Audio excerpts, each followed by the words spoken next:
Voilà. Alors, ce soir, l'objectif de la conférence sera de faire le point sur le lien entre les troubles mentaux et la violence, où est-ce que nos conférencières vont mettre l'accent sur l'importance de contextualiser qu'il y a aussi des facteurs individuels et environnementaux. Ça va nous permettre de démystifier le fait que l'association entre violence et schizophrénie n'est pas ce qu'elle est dans les journaux, dans les médias. Et puis, on va aussi aborder des choses qui peuvent aider les personnes à éviter de se retrouver dans une situation où il y a des actes de violence. Pour en discuter, on a Dr. Anne Crocker, qui est professeure titulaire à l'Université de Montréal, directrice à l'Institut national de psychiatrie légale Philippe Pinel.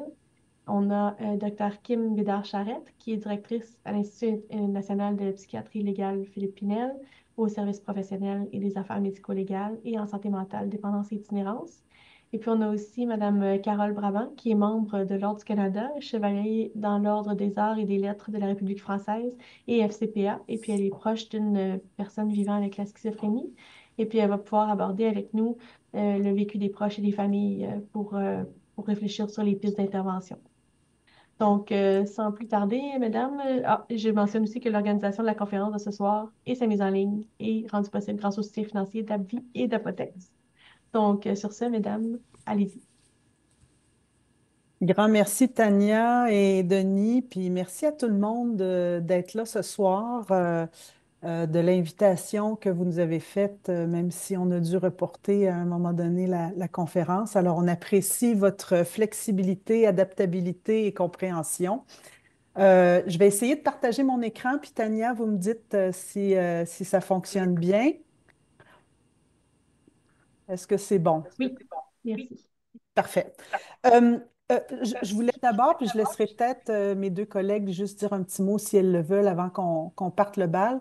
Mais je voulais d'abord dire que les questions qu'on aborde ce soir, c'est des questions qui sont, sans vouloir faire des anglicismes, très touchées, qui sont délicates. D'avoir un espace pour pouvoir en discuter c'est important parce que la stigmatisation vient du fait aussi qu'on n'en parle pas ou on n'en parle pas bien.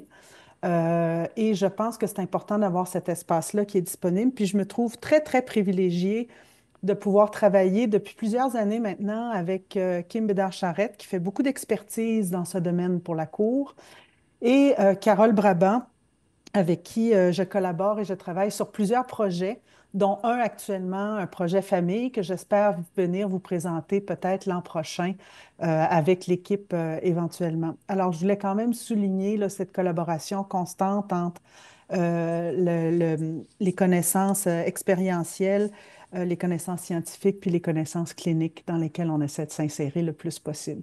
Je ne sais pas si Kim et Carole, vous vouliez dire un petit mot avant qu'on commence ou c'est bon? C'est bon. C'est bon, on part ça. Alors, je voulais commencer en toute reconnaissance des territoires autochtones.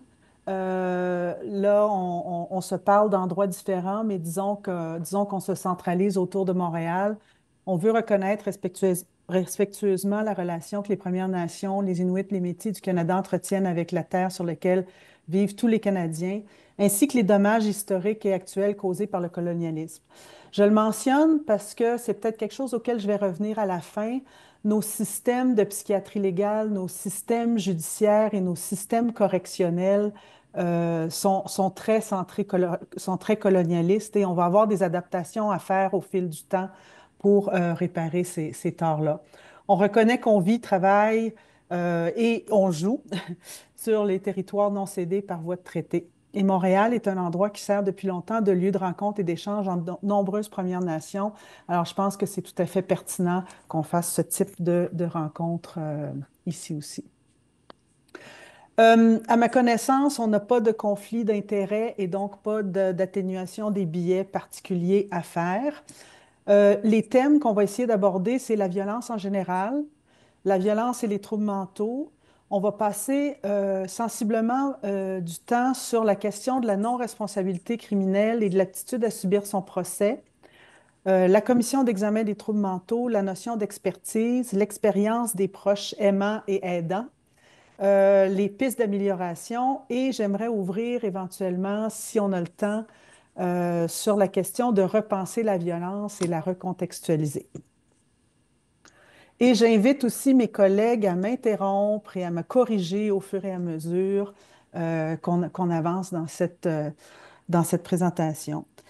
Euh, de façon générale, je pense que c'est important de repositionner ce qu'est la violence en général. Et là, je ne l'associe pas nécessairement à la problématique de santé mentale et de se remémorer que la plupart de la violence humaine est apprise et n'est pas le produit d'un trouble mental. C'est justifié et maintenu par des valeurs, des attitudes et des croyances. C'est pourquoi c'est important, puis on va le revoir, de bien comprendre ce qui est derrière le comportement violent et de s'assurer qu'il n'y a pas des attitudes antisociales qui sont derrière, en plus des problématiques de troubles mentaux plus sévères. Les taux de violence varient. Oh, j'ai écrit en anglais, je suis hybride, hein, fait que vous m'excuserez en fonction des contextes sociaux, culturels, économiques. La violence requiert habituellement une préparation par un processus de déshumanisation, donc cette capacité de perdre une partie de l'empathie. La violence émerge rarement, soudainement, de manière imprévisible et est rarement complètement aléatoire. Alors, je le soulève parce que c'est de ça l'importance, après ça, de faire des évaluations de risque, bien fouillées, bien identifiées et de bien comprendre d'où viennent les comportements. Et pour les gens qui ont des problèmes de santé mentale, mais pour les gens en général. Il y a différentes trajectoires développementales qui mènent vers la violence. Il y a une petite minorité d'adultes qui ont des agirs violents sur le long cours.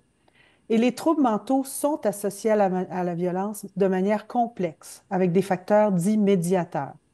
Alors, j'ouvre tout de suite en disant qu'il faut être bien équilibré entre reconnaître qu'il y a certains facteurs de risque qui sont associés à la maladie mentale, qui peuvent augmenter les risques de violence, et la stigmatisation. C'est pas parce qu'on en parle qu'on stigmatise, c'est pour mieux identifier puis mieux comprendre le comportement. Euh, Un des aspects auxquels on va peut-être finir aussi, parce que je pense qu'on est à une étape du développement scientifique où il faut vraiment élargir les horizons. La violence, c'est pas unidimensionnel. On l'a mentionné, ça peut être défini selon les besoins et les contextes. La violence, ça peut être autant physique que psychologique.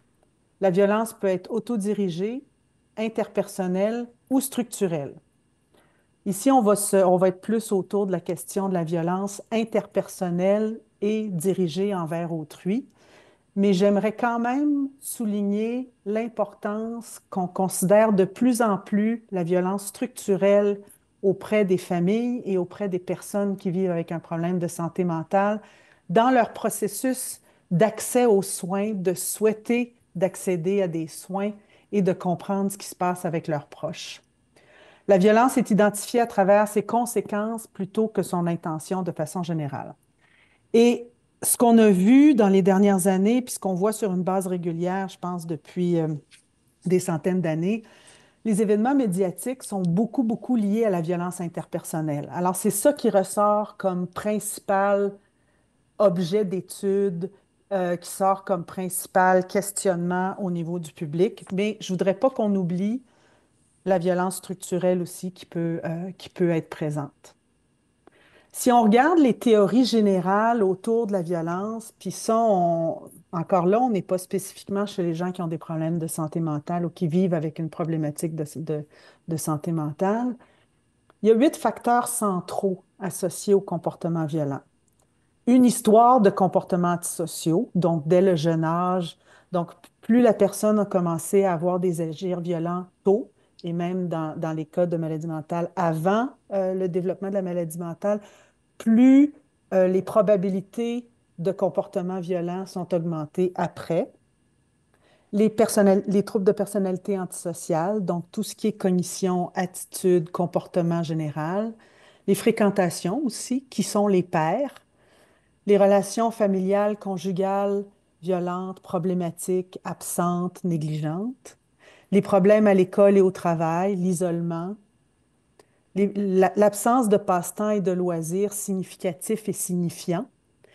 Et un des plus gros facteurs qu'on connaît, et c'est vrai pour l'ensemble de la population qui a des problèmes de violence, c'est l'abus de substances, les troubles liés à l'usage de substances. Je voudrais aussi qu'on se rappelle ces chiffres-là. Euh, 90% des personnes qui vivent avec un trouble mental sévère, persistant, euh, grave, n'ont pas de comportement de violence. Les études montrent que c'est entre 10 et 12% annuellement des personnes qui ont ces problématiques-là qui exhibent des comportements violents. Les personnes qui vivent avec un problème de santé mentale sont 15 fois plus susceptibles d'être victimes de comportements d'agression que d'en être l'agresseur. Et selon les études, entre 2 et 11% de la violence de la société serait attribuable aux personnes qui vivent avec un problème de santé mentale. Donc, je pense que c'est important de ramener les chiffres sur la table, même si ce qu'on voit dans les médias, c'est les exceptions dans chacune de ces catégories-là. Et donc, l'exercice qui est à faire, puis la compréhension qui est à essayer de développer, c'est de savoir où se situe le lien quand une personne qui vit avec un problème de santé mentale passe à un acte de violence, où se situe le lien? Est-ce que le trouble mental est la cause directe de la violence, c'est-à-dire la symptomatologie spécifique? On sait que le trouble mental peut augmenter les facteurs de risque de violence. Si je vous demandais quels sont les facteurs de risque principaux au-delà de ceux que j'ai mentionnés, il y a quand même des environnements de qualité, des environnements socio-économiques plus difficiles, certaines difficultés relationnelles, etc. Et les problèmes d'abus de substances, les problèmes de toxicomanie qui peuvent être plus prévalents auprès d'une population à risque. Mais à ce moment-là, c'est un médiateur. Ce n'est pas la symptomatologie comme telle, c'est le contexte de vie de l'individu. Dans certains cas, un trouble mental peut réduire le risque de violence dans certaines circonstances. Mais le trouble mental peut évidemment compliquer l'évaluation du risque de violence et peut compliquer les soins et les services qui doivent être apportés. Alors, quand on dit qu'il y a un lien, oui, il y en a un, mais pour chaque individu, ça peut se situer à un endroit différent. Donc, c'est très important de faire cette évaluation-là de façon sérieuse. On va revenir là-dessus plus tard, puis Carole va probablement faire des commentaires aussi. Euh, j'ai participé au cours des 2 dernières années à 2 des 3 dernières enquêtes publiques du coroner qui ont remis, je dirais, sur la sellette la question de la violence et de la santé mentale, la question du suivi des personnes qui sont déclarées non criminellement responsables. Et ça a fait beaucoup, évidemment, ça a brassé beaucoup. Et malheureusement, souvent, euh, même s'il y a une série de recommandations qui sont absolument excellentes, je pense, de la coroner. Puis je vous invite à lire ces rapports parce que c'est vraiment, ils sont bien faits, elle est très rigoureuse. Puis le fait qu'elle ait eu 3 enquêtes sur une même thématique a fait qu'elle a pu aller en profondeur. Mais des fois, il y a certaines réactions qui sont plus de nature coercitive, c'est-à-dire vite, vite, on va aller vers une loi, des changements de loi, des choses comme ça, et moins dans les soins. Alors ça, je vais y revenir, c'est un petit peu mon petit cheval de bataille sur une base régulière. Alors, si on continue à aller un petit peu dans l'entonnoir, dans les situations où il y a une problématique de santé mentale qui est associée à un comportement de violence ou un comportement criminel, il y a quand même 4 principes de base du droit criminel. Kim, j'ai intégré ici les tiens aux miens, alors on était sur la même longueur d'onde. Le premier, c'est le principe de la retenue. Est-ce que c'est absolument nécessaire de poursuivre des accusations? Est-ce que c'est absolument nécessaire de rentrer dans le système judiciaire?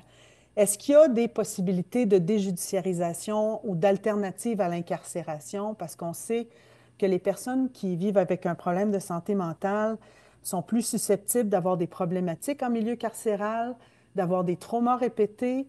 Elles sont plus susceptibles de faire la totalité de la longueur de leur peine et moins susceptibles d'avoir des sorties avant les autres. Alors, ça a quand même des conséquences à long terme s'il y a un besoin absolu de faire ou non une poursuite.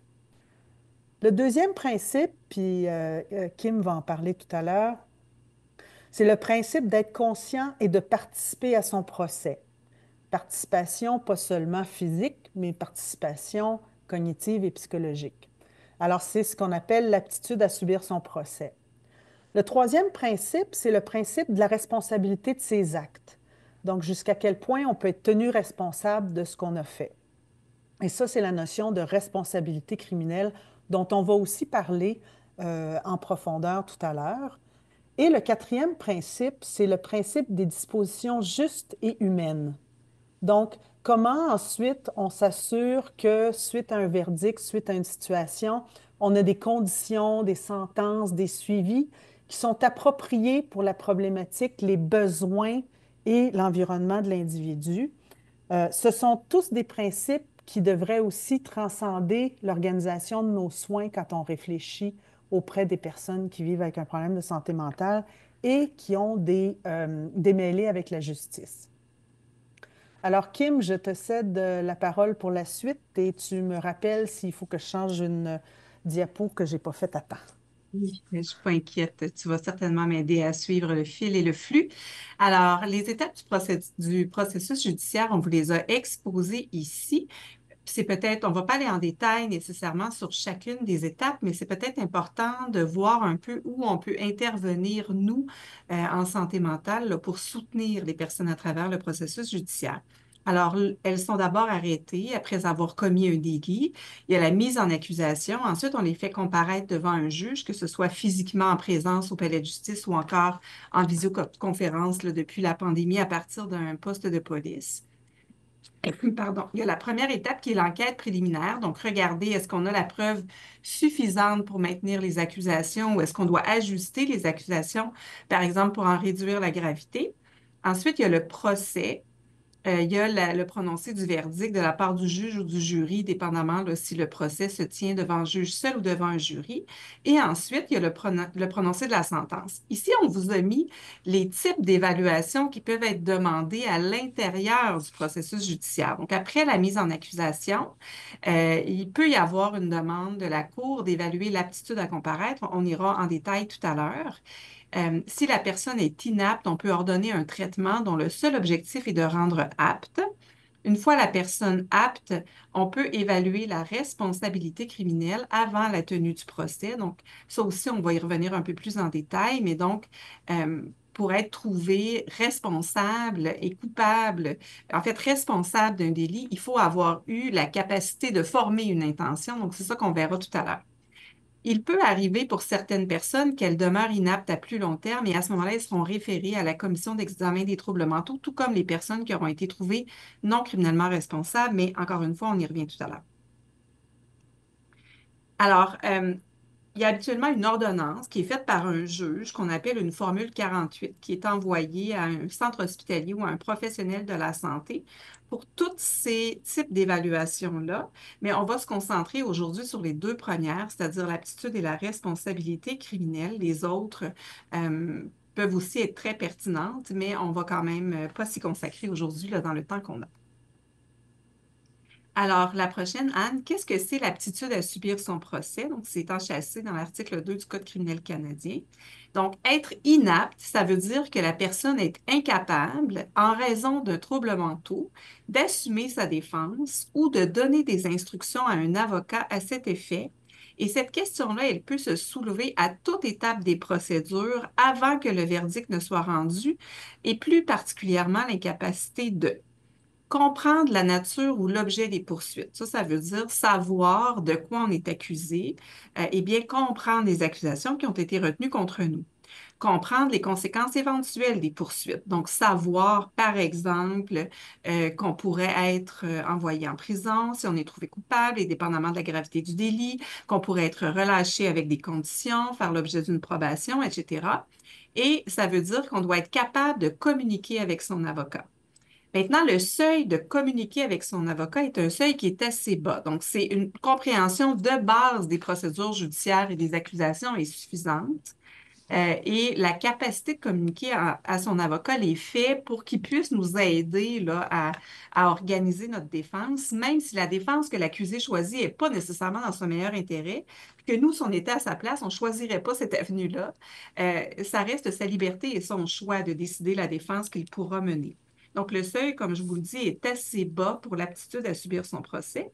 Et ce qui est important de retenir, c'est que l'aptitude, c'est au moment où je l'évalue. Et l'aptitude d'une personne peut varier d'une journée à l'autre et même d'une heure à l'autre, dépendamment du moment où je l'évalue, contrairement à la responsabilité criminelle qu'on verra tout à l'heure, qui, elle, fait référence à l'état d'esprit dans lequel se trouvait la personne au moment où les gestes sont survenus, au moment où les délits sont survenus. Donc ça, c'est bien important là, de séparer les deux et de bien comprendre. Alors, de façon plus spécifique, qu'est-ce que le psychiatre va évaluer lorsqu'il évalue l'aptitude à subir son procès? D'abord, il va essayer de voir est-ce que l'accusé qui est devant moi comprend. Nous, c'est un patient, ce n'est plus un accusé, mais ça reste quelqu'un qui fait face à des accusations. Donc, est-ce qu'il comprend le fonctionnement d'un procès? Le processus, le rôle du juge, l'avocat. Donc, concrètement, là, qu'est-ce que je vais faire, moi, quand j'ai un patient devant moi puis que j'évalue son aptitude, je vais lui demander qui se retrouvera là devant le tribunal quand vous allez vous rendre devant le juge. Fait que là, il m'explique. Il va y avoir un juge, il va y avoir deux avocats, un qui est de mon bord, un qui est de l'autre bord. Parfait. Il n'y a pas besoin de savoir les noms, il n'y a pas besoin de m'expliquer en détail. Ensuite, je vais lui demander, est-ce que vous comprenez le rôle des deux avocats? Fait que souvent, ils vont me dire, oui, il y en a un qui me défend, puis l'autre qui m'accuse. C'est suffisant pour la compréhension là, du seuil minimal dont on discutait tantôt. Pour ce qui est de connaître la nature et la gravité des accusations, ce qu'on va essayer d'évaluer, c'est est-ce que la personne comprend que certaines accusations sont plus graves que d'autres, puis qu'en fonction de la gravité, la conséquence peut être plus grave. Donc, est-ce que c'est plus grave de voler un pain que de poignarder quelqu'un? Donc là, c'est assez diamétralement opposé, vous me direz, mais pour certains, c'est pas si clair. Donc, à ce moment-là, il est possible que l'aptitude soit compromise. Habituellement, les patients sont assez capables d'expliquer. Est-ce qu'on comprend l'objectif du procès? Donc, oui, on veut savoir si je suis coupable, on veut juger, on veut savoir si la preuve est correcte, s'il y a assez de preuves contre moi. Donc, ça, c'est des exemples de réponses qu'on pourrait avoir. Est-ce qu'on comprend les conséquences des différents verdicts? Coupable, non criminellement responsable? Et est-ce qu'on peut comprendre les défenses possibles? Je plaide des coupables, je plaide des non coupables, etc. Donc, c'est à peu près ça qu'on va poser comme question, avec des fois plus de variantes, mais juste pour vous donner un peu un exemple. C'est n'importe qui, en fait, peut soulever la question de l'aptitude, le juge, la défense ou la couronne. Puis des exemples qui pourraient amener le tribunal à se poser la question de l'aptitude, c'est par exemple quelqu'un qui aurait une évidence de symptômes psychotiques, une désorganisation de la pensée, un discours désorganisé.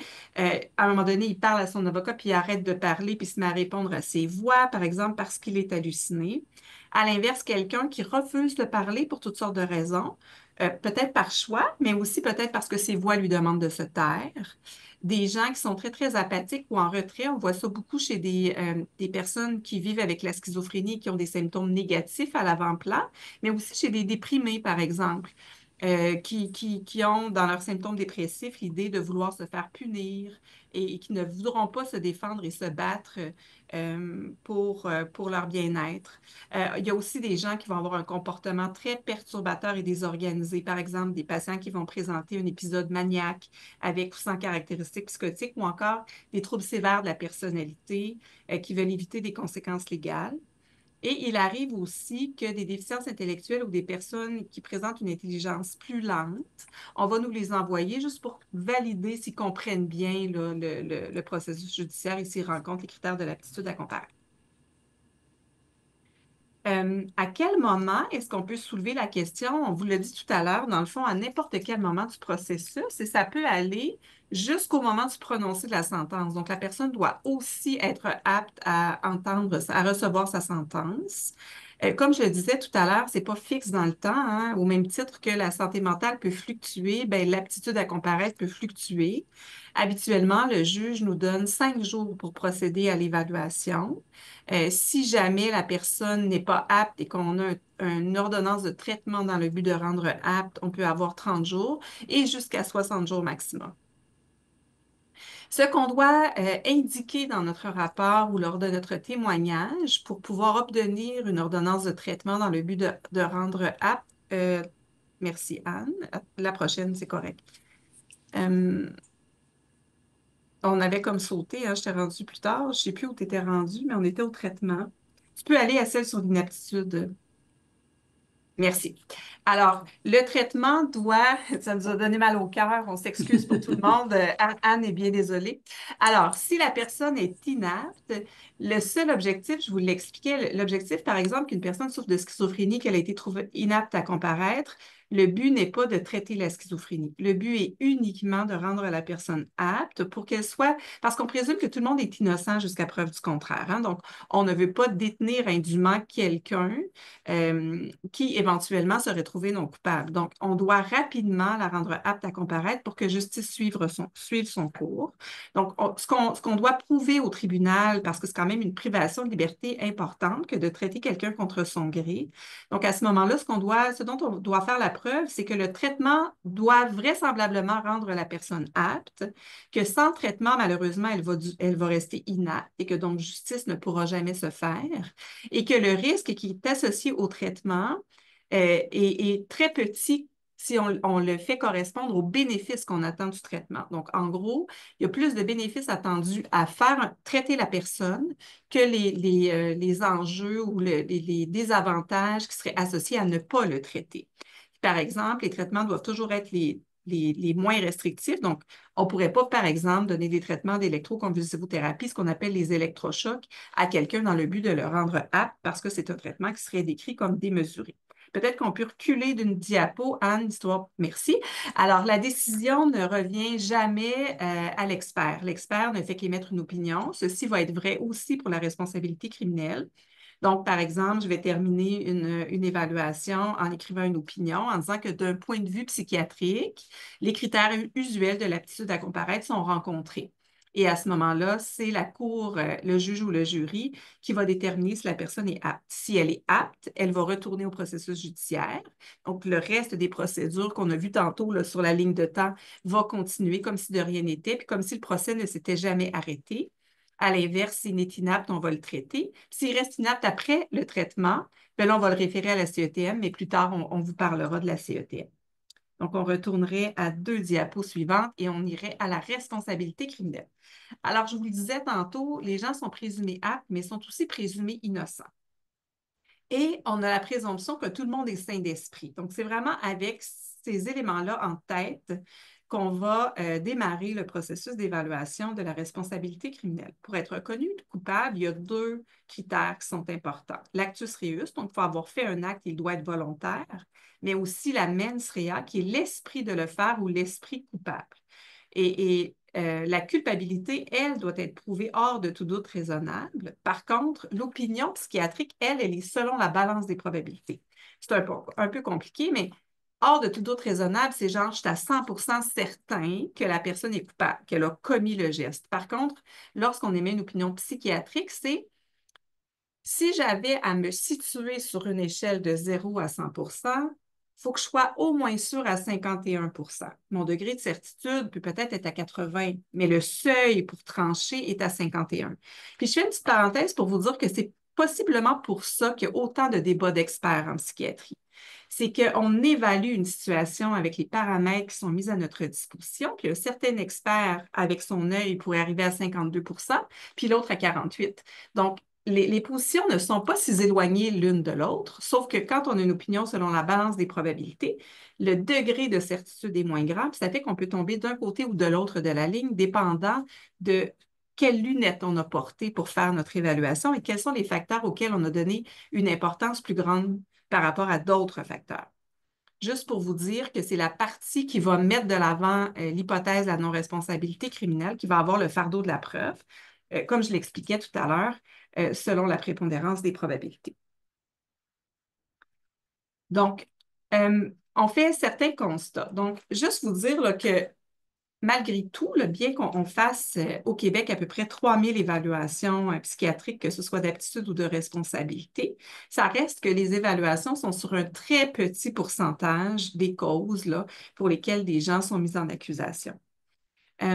l'autre chose, c'est que de ces dossiers qu'on évalue, il y a encore une fois un très petit pourcentage qui va être trouvé non criminellement responsable. Donc déjà, euh, sur l'ensemble des cas qui passent devant les tribunaux, un petit pourcentage se retrouve à être évalué en psychiatrie et de ce petit nombre, il y a un autre petit nombre qui va être trouvé non criminellement responsable.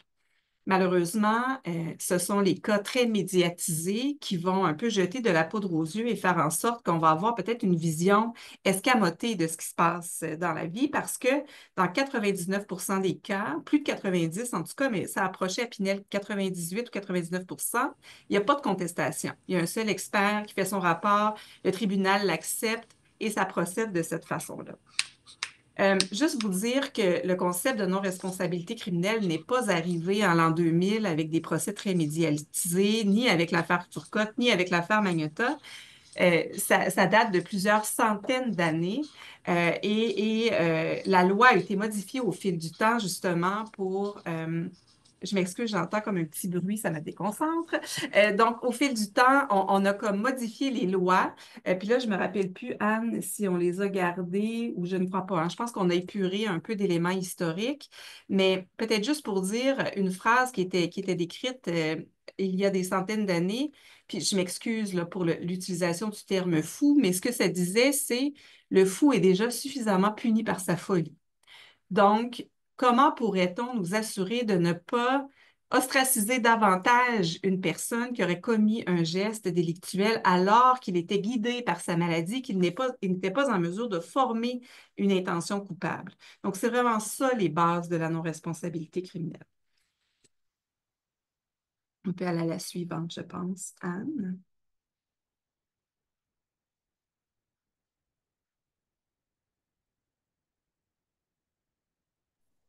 Est-ce que vous voyez ou pas? Ça a comme Non, on ne voit coupé, pas, c'est comme jamais. ça a comme jamais. Je vais faire un stop share et je vais repartager pour être Très bien. certaine. Je peux peut-être Mais Je, commencer pour- à vous je expliquer. pourrais Oui, vas-y, peut-être Carole. en profiter pour ajouter peut-être un petit commentaire dans tout ce qu'on voit au niveau de la non-responsabilité criminelle dans les journaux, par exemple.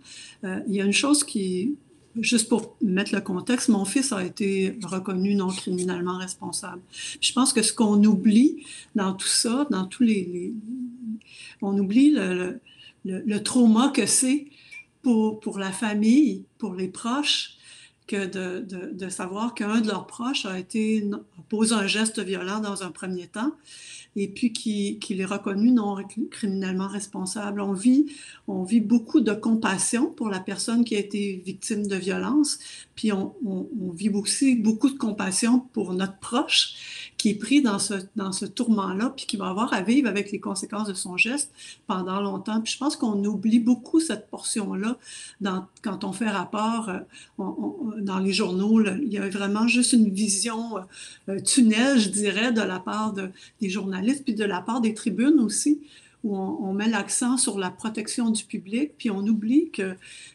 cette personne-là qui a posé ce geste-là, elle est malade, puis elle a besoin de soins. Puis que la famille, puis lui, puis la personne qui a posé le geste vivent une situation dramatique, puis que ça a des conséquences sur eux, beaucoup. Merci, Carole, pour ce commentaire. Puis on va y revenir tantôt au rôle des proches dans l'évaluation, puis aussi par rapport à la suite, hein, lorsqu'il y a une prise en charge par la commission d'examen. Mais c'est vrai qu'on oublie le trauma des proches, puis le trauma du patient aussi, hein, parce que je veux juste vous dire, je fais une petite bulle là, pour vous dire qu'il y a même des patients qui m'ont confié avoir des symptômes post-traumatiques de leur propre délit là, lorsqu'ils se revoient en train de commettre le délit. C'est comme s'ils en avaient été témoins avec tous les symptômes là, que ça amène. Alors, quelle est la définition de l'article 16 du Code criminel canadien? Vous entendez ça des fois, l'article 16. Alors, c'est vraiment ce qui définit la non-responsabilité criminelle. Donc, ce que ça dit, les termes de la loi sont les suivants. La responsabilité criminelle d'une personne n'est pas engagée à l'égard d'un acte ou d'une omission de sa part, survenue alors qu'elle était atteinte de troubles mentaux qui la rendait incapable de juger de la nature et de la qualité de l'acte ou de l'omission, ou de savoir que l'acte ou l'omission était mauvais. Et la prémisse, c'est que l'accusé doit avoir un trouble mental qui l'a empêché de comprendre l'action criminelle ou de savoir qu'elle était mauvaise. Donc, c'est le trouble mental qui devait justifier l'action. Encore une fois, peut-être à la prochaine, Anne. Merci. Donc, la partie qui entend démontrer que la personne est non responsable, c'est elle qui a le fardeau de la preuve, encore une fois. Et chacun est présumé, comme je le disais tantôt, sain d'esprit, donc ne pas avoir été atteint de troubles mentaux qui faisaient en sorte qu'il n'était pas criminellement responsable. Euh, Encore une fois, c'est une preuve qui est selon la prépondérance des probabilités pour le trouble mental. Maintenant, on va aller à la suivante pour parler de ce qu'est un trouble mental selon le Code criminel canadien. Parce que ce qui est important qu'on retienne, c'est que ce n'est pas un diagnostic spécifique du DSM. On n'a pas ouvert le manuel, vous savez, le DSM-5 qui est un peu le catalogue des troubles mentaux là, selon euh, l'APA, l'Académie canadienne de psychiatrie, ou sinon il y a les classifications SIM qui sont du côté plus européen et français, dans lequel on retrouve toute la classification des maladies mentales. Mais la définition du code criminel n'est pas une définition médicale. C'est celle qu'on vous a mis à l'écran. Donc, c'est toute maladie, tout trouble ou toute condition anormale qui affecte le cerveau et son fonctionnement en excluant les troubles auto-induits. Ce que c'est un trouble auto-induit, c'est quand je m'intoxique par choix, volontairement, à n'importe quelle drogue ou à l'alcool, ou encore des effets transitoires, par exemple l'hystérie. Bon, là, je vous dirais que pour l'hystérie, c'est une vieille définition du code criminel, puis c'est pas nécessairement une notion qui est encore d'actualité, mais juste que vous compreniez que c'est sûr que nous, on va évaluer s'il y a présence ou non d'un trouble mental selon les critères du DSM. Mais la Cour, elle, n'a pas besoin d'un diagnostic pour se prononcer sur la présence d'un trouble mental. Et certains se posent la question dans le procès Magnotta, par exemple. Le jury avait demandé à la Cour, est-ce qu'un trouble de personnalité constitue un trouble mental au sens du DSM? Et la réponse est, pas au sens du DSM, mais au sens du code criminel, et la réponse est oui. Ceci étant dit, il est extrêmement rare qu'un trouble de personnalité seul, qui n'est pas associé à un trouble de santé mentale qui serait grave, puisse amener un verdict de non-responsabilité criminelle. Mais c'est juste pour vous dire jusqu'où ça peut aller, euh, la définition. Alors, un élément qui est très, très important à retenir, c'est qu'un verdict de non-responsabilité criminelle, ce n'est pas une condamnation, mais ce n'est pas non plus un acquittement. Et ce qu'on entend beaucoup dans les médias et même autour de nous, dans nos entourages, c'est ah ben il s'en est sorti. Ah ben je peux pas croire qu'il est trouvé non coupable. Donc, sachez que la personne elle est coupable d'avoir commis les délits, c'est-à-dire qu'il y a une admission que les délits sont bel et bien survenus et qu'il y a un tort qui a été fait aux victimes. Mais comme l'esprit coupable n'était pas présent, elle n'est pas condamnée à une peine de prison, mais elle est plutôt trouvée non criminellement responsable et référée à une autre voie, je dirais, qui va s'assurer que la personne d'abord reçoive des soins pour se rétablir, mais qu'en même temps, on assure la sécurité du public. Et ça, c'est la commission d'examen des troubles mentaux qui va encadrer ce volet-là. Donc ça, c'est bien important que vous le compreniez, que c'est ni une condamnation, ni un acquittement. Et c'est important aussi pour toute la stigmatisation autour de ces personnes-là. Si je peux me permettre, Kim, juste Oui. d'embarquer. Puis il y a une tendance qu'on voit beaucoup à dire, comme tu l'as mentionné, Kim, qu'il s'en est sorti, mais les études montrent quand même clairement que les personnes qui sont déclarées non criminellement responsables, surtout pour des délits moins graves, il peut quand même avoir des voies de fait graves, etc., sont sous la commission d'examen pour beaucoup plus longtemps, puis en milieu hospitalier détenus pour beaucoup plus longtemps que des personnes qui ont commis le même geste, puis qui ont été trouvées coupables, puis qui sont envoyées en prison. Alors, il y a aussi des mythes autour de ça, sur la durée par laquelle aussi la commission d'examen peut avoir une ordonnance, même en condition de libération, avec des modalités, etc. L'autre point que je veux juste rajouter, puis je vais y revenir aussi, c'est de ne pas mettre en opposition rétablissement puis sécurité publique. Parce que c'est pas parce qu'on donne des soins qu'on ne s'occupe pas de la sécurité du public. Si à la base, fondamentalement, pour la non-responsabilité criminelle, c'est la problématique de santé mentale qui était derrière le geste, on a intérêt à ce qu'il y ait un rétablissement au niveau de la problématique de santé mentale, puis du parcours de soins de l'individu, puis de son parcours de vie pour réduire les risques de violence dans la communauté. Alors moi, je voulais juste souligner ces 2 points-là additionnels, puis je vois que Carole aimerait ajouter quelque chose. Ouais, ben, si je peux juste témoigner, parce que on y reviendra peut-être un petit peu plus tard, mais mon histoire a c'est une belle histoire parce que mon fils est rétabli. Et puis c'est grâce aux bons soins qu'il a reçus, notamment à l'Institut Pinel, puis le suivi qu'il a eu aussi durant tout son parcours, puis le suivi après. Je pense que le fait qu'il a été reconnu non criminellement responsable lui a permis d'avoir accès à cette qualité de soins. Et puis maintenant, c'est une belle histoire. Il est rétabli, puis il va bien. Donc, je pense que ça, c'est vraiment important. Je le soulignais tantôt, c'est des gens qui ont besoin de soins. Puis c'est comme ça qu'on va protéger la société, puis c'est comme ça qu'on va les protéger eux aussi, puis leur environnement. Alors, encore une fois, c'est la Cour qui va ordonner l'évaluation de la responsabilité criminelle. C'est rarement la couronne, plus souvent la défense. Sachez qu'il y a aussi possibilité, comme c'est vraiment un moyen de défense, il arrive dans certains cas que ce soit demandé en privé, donc c'est pas toujours ordonné publiquement. La différence, c'est que si, par exemple, une ordonnance est faite à Pinel, le rapport, peu importe l'opinion de l'expert, va obligatoirement être déposé devant la Cour. Et là, ce n'est pas le cas lorsqu'il s'agit d'une expertise qui est demandée au privé, que ce soit par la défense, où là, l'expertise n'est pas obligatoirement divulguée puisqu'il s'agit d'un moyen de défense. Donc, peut-être juste garder en tête cette petite précision-là.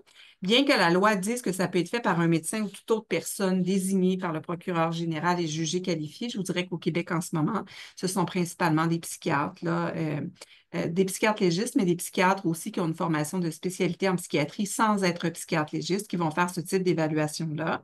Normalement, on nous donne 30 jours pour faire l'évaluation de la responsabilité criminelle, mais dans des cas complexes, par exemple des cas de meurtre, il peut arriver qu'on nous donne davantage de temps. L'évaluation doit toujours être très objective, rigoureuse et détaillée. Rappelons-nous qu'il faut toujours être à l'affût de possibilités de simulation. Je vous dirais que c'est très rare. Habituellement, les gens ne simulent pas être atteints d'un trouble de santé mentale. Je vous dirais, là, ça fait 22 ans que j'exerce comme psychiatre légiste à Pinel et dans ma carrière, j'ai beaucoup plus souvent vu des patients qui malheureusement vivaient avec un trouble de santé mentale qui tentaient de cacher leurs symptômes que l'inverse. Alors, ils préfèrent passer pour un bad, entre guillemets, qu'un mad, que quelqu'un qui souffre d'une maladie quelle qu'elle soit.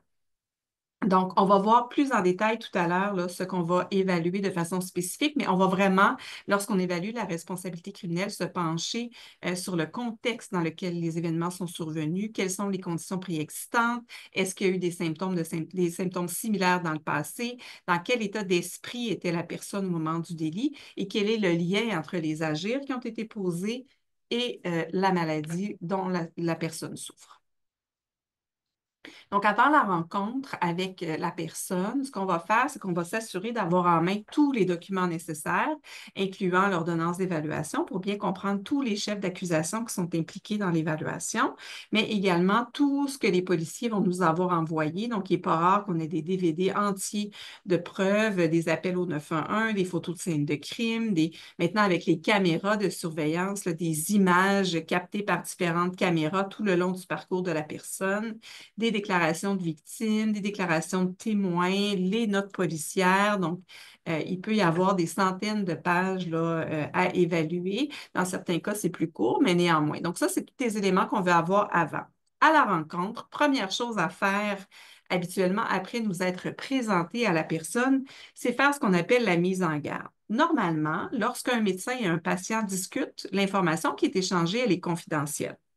La seule exception à la confidentialité, c'est s'il y a un risque imminent d'un danger grave pour un groupe identifié de personnes, où là, je vais devoir aviser les policiers, par exemple, si la personne me dit qu'elle est suicidaire, qu'en sortant de mon bureau, elle va se jeter en bas du 3e étage, bien évidemment, je vais réagir et briser la confidentialité pour mettre cette personne-là, pour la protéger.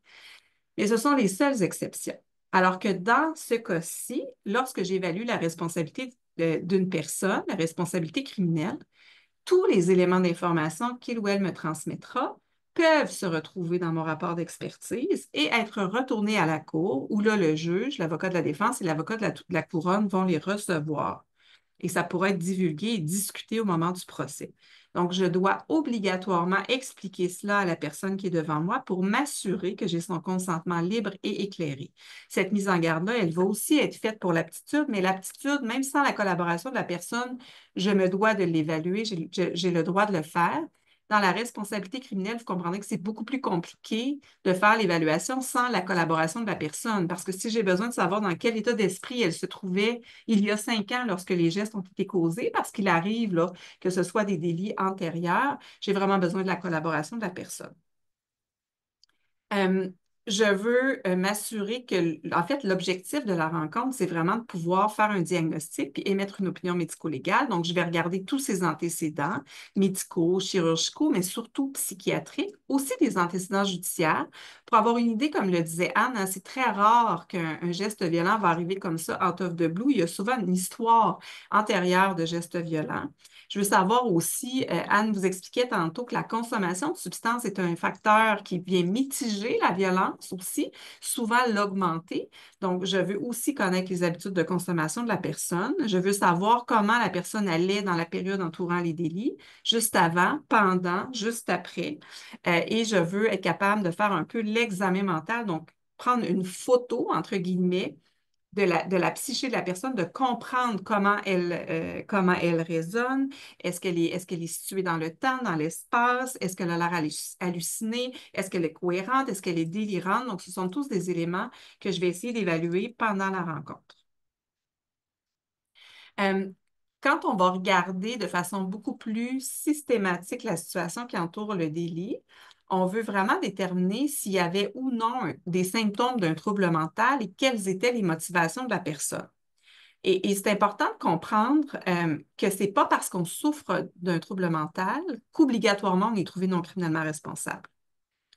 Il y a d'autres motivations que la maladie qui peuvent avoir amené un geste délictuel, raison pour laquelle on ne trouve pas tout le monde non criminellement responsable. Donc, il y a vraiment des critères très spécifiques et il faut être capable d'établir un lien entre l'état mental et les gestes pour que la personne soit trouvée non responsable. Donc, on va vraiment regarder, comme je vous le disais tantôt, l'alcool et les drogues, parce que si la personne est intoxiquée dans la période entourant les délits, il y a des provisions dans la loi qui font en sorte notre opinion va être différente. On veut regarder est-ce que les moteurs du délit étaient délirants ou pas. Je vous donne un exemple. Euh, je suis convaincue que ma mère n'est pas ma mère, qu'il s'agit en fait d'une extraterrestre ou d'un clone qui a pris sa place. Et il y a toutes sortes d'indices qui me disent que c'est pas elle. Par exemple, quand elle me parle, elle ne m'appelle pas de la même façon, etc. Et mes voix m'ont bien expliqué que cette personne-là voulait me tuer, donc c'était elle ou moi. Il fallait absolument que je l'extermine pour pouvoir, moi, être en sécurité.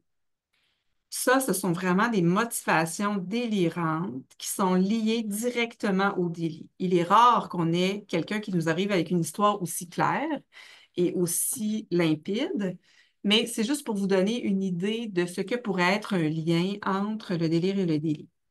Euh, on va aussi questionner la présence, dans mon exemple, il y avait des hallucinations qu'on appelle les hallucinations impérieuses. Mes voix m'ont ordonné de faire quelque chose.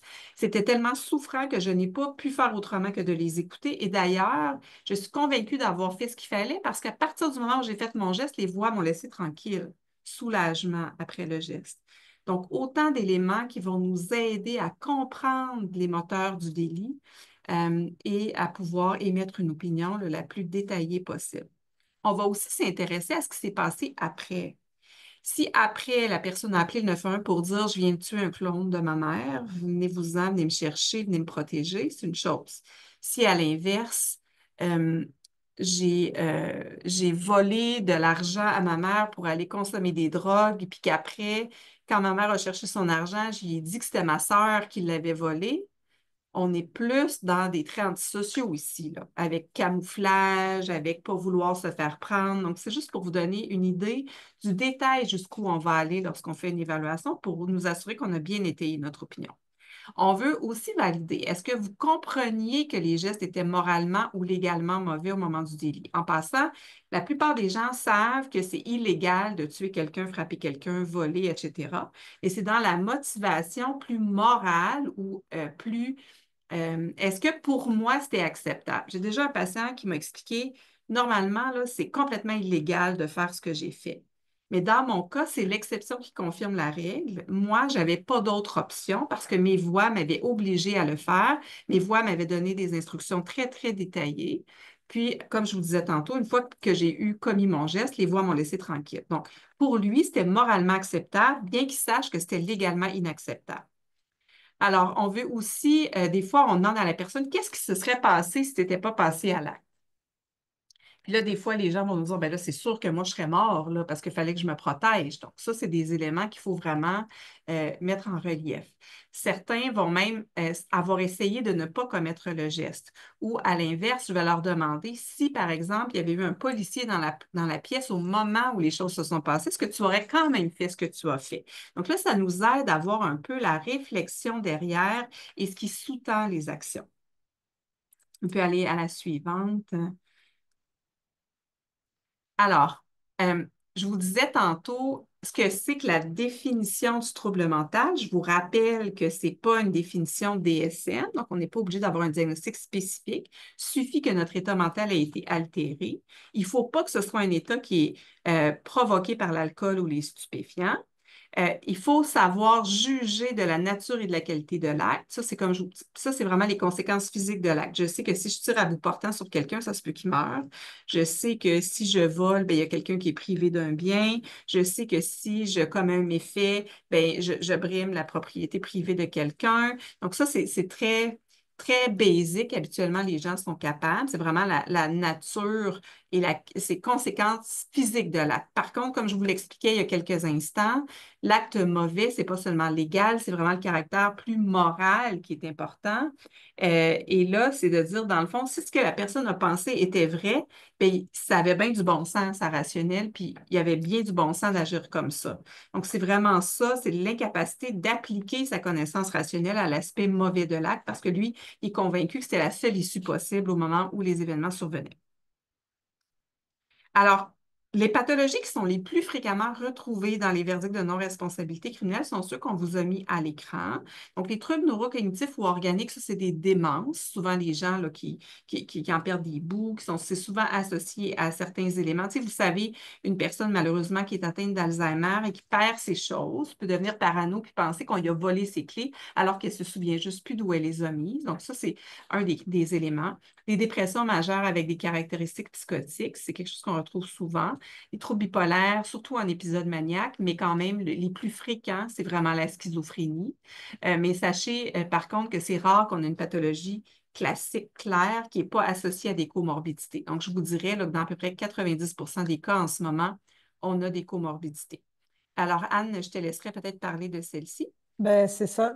Dans le cadre d'une étude qui dure maintenant depuis, mon Dieu, 15 ans, un peu plus que 15 ans, qui s'appelle le Projet national des trajectoires. Je vous l'ai mis le site web, là. C'est vraiment sur la question de la non-responsabilité criminelle à travers le Canada. La phase 1 de l'étude était pour les personnes qui rentraient dans le système dans 3 provinces canadiennes, donc Québec, Ontario et Colombie-Britannique. Et ce qu'on voyait, c'était les diagnostics qu'on voit à l'écran. Vous m'excusez, c'est une vieille, c'est un, c'est un vieux graphique, mais on voyait quand même que dans la majorité des cas, c'est un diagnostic du spectre de la psychose, mais qu'il y a quand même aussi beaucoup d'abus de substances, mais qu'on pense que c'est en fait sous-évaluer l'abus de substances parce que, mais pas en diagnostic principal, mais en comorbidité, en co-occurrence, en concomitance qui est assez élevé.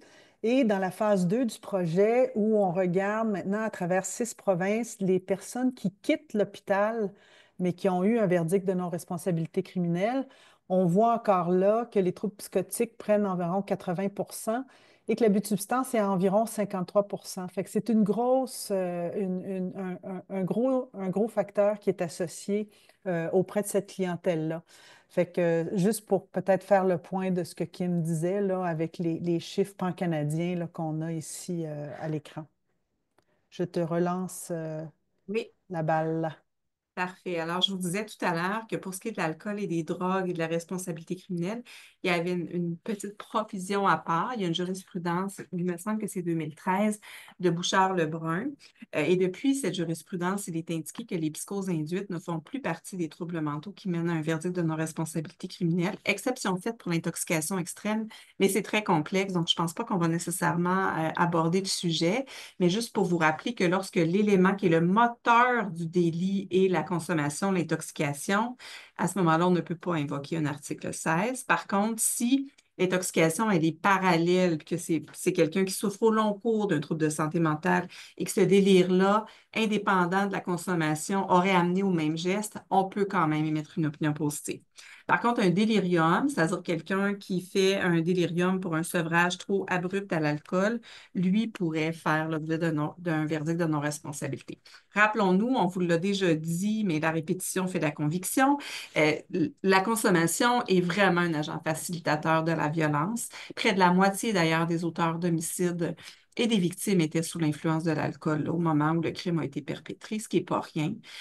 Dans toutes les échelles d'évaluation du risque de violence, on retrouve l'abus de substance comme un facteur de risque. Et dans les dernières études canadiennes, les détenus avec comorbidité avaient plus de récidives que ceux qui n'en ont pas. Puis, tantôt, tu disais qu'on pouvait sous-évaluer, Anne, là, la co-occurrence des troubles de l'usage de substances avec les troubles de santé mentale.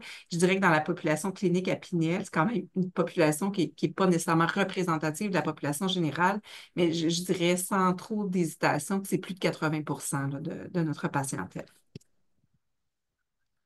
Fait qu'on voit qu'il y a d'autres facteurs qui jouent dans la question de la violence, puis de l'importance de bien les cerner quand on fait l'évaluation. Je voulais quand même vous présenter un graphique vous donnant un peu l'ordre des proportions des types de délits pour lesquels les personnes sont trouvées non criminellement responsables. Encore là, pour bien réfléchir, quand on voit dans les journaux NCR, NCR, il reste que les seuls qu'on voit de temps en temps sont des délits d'homicide, mais dans la majorité des cas, ce ne sont pas des homicides qui sont liés au verdict de non-responsabilité criminelle. Ce sont des voies de fait variées, des fois plus graves, des fois moins graves. Le Québec a quand même une des proportions les plus faibles de délits liés à l'homicide qui est en lien avec la non-responsabilité criminelle parce qu'on utilise la défense de non-responsabilité criminelle beaucoup plus souvent au Québec. Et donc, les délits pour lesquels les personnes sont reconnues non criminellement responsables est beaucoup plus variable. Je dis ça aussi parce que c'est d'autant plus important de faire des évaluations de risque pour le futur, pour éviter la récidive, qui sont bien ciblées. Et quand on entend, ils doivent tous être enfermés, tout ça, j'utilise on s'entend, là, j'utilise des grands mots type la une des journaux. Il faut faire bien attention parce qu'on est dans une variabilité des types de comportements qui peuvent mener au verdict d'un NCR. Kim, je pense qu'il va falloir qu'on accélère, toi et moi, un peu, puis j'aimerais beaucoup qu'on laisse la parole à Carole. Oui, parfait. Alors, j'insisterai peut-être moins sur les éléments de décision, de rapport et tout ça. Je vais peut-être faire quelques points sur l'information collatérale. De toute façon, ça mettra la table aussi pour les interventions de Carole tantôt.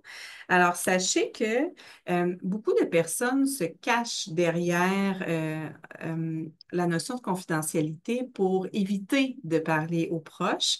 Sachez que nous avons toujours la possibilité de parler aux proches pour poser des questions, même sans l'accord de la personne. Par contre, nous ne pouvons pas divulguer d'informations concernant la personne à ses proches sans l'accord de notre patient. Dans un cas d'évaluation de la responsabilité criminelle ou de l'aptitude, on va de façon presque systématique contacter la famille ou les proches, et aussi son équipe traitante, si ce n'est pas quelqu'un qu'on connaît déjà. Il peut arriver aussi là, qu'on veuille s'intéresser aux témoins et aux victimes, surtout quand les victimes sont des proches, parce que c'est quelque chose qui arrive souvent. D'ailleurs, on a tenu à vous le pointer ici. Trop souvent, les proches sont des victimes, les familles et les proches.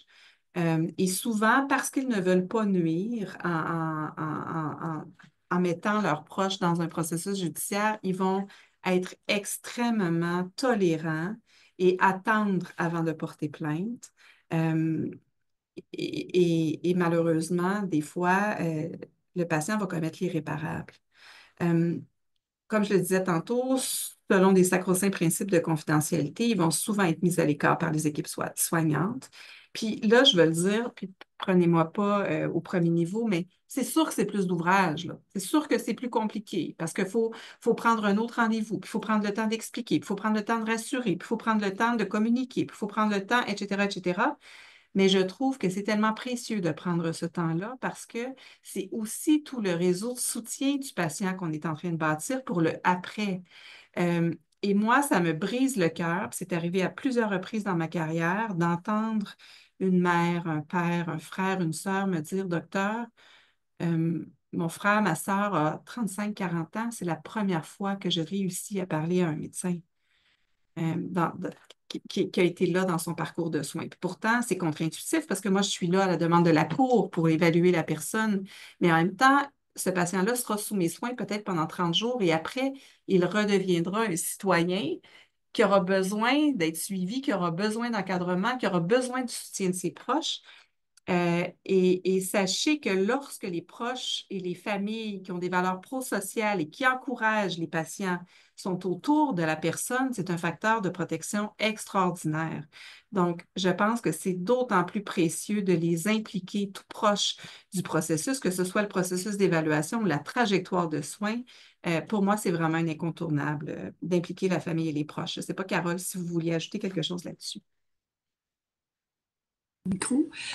Ben, je peux pas être contre là-dessus. Si je peux peut-être juste faire un bref sommaire de qui je suis puis c'est quoi mon parcours. Moi, mon fils a eu ses premiers symptômes à l'adolescence. Il avait à peu près 15 ans. Puis comme probablement plusieurs des parents ou des proches, j'ai confondu ça pendant un bon bout de temps avec la crise d'adolescence. Et il a eu finalement un diagnostic de schizophrénie. Il avait 17 ans. Et puis puis là maintenant 40 ans, donc j'ai été sa proche aidante je suis toujours sa proche aidante depuis près de 25 ans. Puis pendant toutes ces années-là, on a vécu beaucoup de traumatismes, beaucoup de bonnes périodes aussi, comme la maladie, qu'elle soit physique ou mentale, ça apporte beaucoup de trauma à la famille, mais ça apporte aussi beaucoup de moments de bons moments. Donc, j'ai accompagné mon fils, puis les deux choses qui ont été pour moi les plus importantes à préserver durant toutes ces années-là, c'était le fait de ne pas perdre contact avec lui, le fait de toujours garder le contact avec lui, parce que j'étais convaincue que ça un peu comme Kim vient de le dire, que ça ne pouvait que contribuer au fait qu'il se rétablisse ou qu'il aille bien. Ça, c'était la première chose. Puis la deuxième chose qui m'a freinée un peu comme dans cette diapositive où on dit, c'est la crainte de la stigmatisation. Dans certains cas, j'avais peur de contacter de l'aide ou d'aller chercher de l'aide parce que j'avais peur qu'il soit lui stigmatisé, j'avais peur qu'on l'identifie, que ça le freine, que ça le brime. Donc, dans tout ce parcours-là, c'est les deux leitmotifs qui sont venus presque tout le temps. Pour moi, c'était vraiment extrêmement important que d'avoir des contacts avec les équipes traitantes, mais malheureusement, ça n'a pas toujours été le cas. Et là où il y a eu comme un éclair qui est arrivé dans ma vie. Malheureusement, ma mère me disait souvent, il y a toujours des bonnes choses qui arrivent à des malheurs et les malheurs arrivent jamais seuls.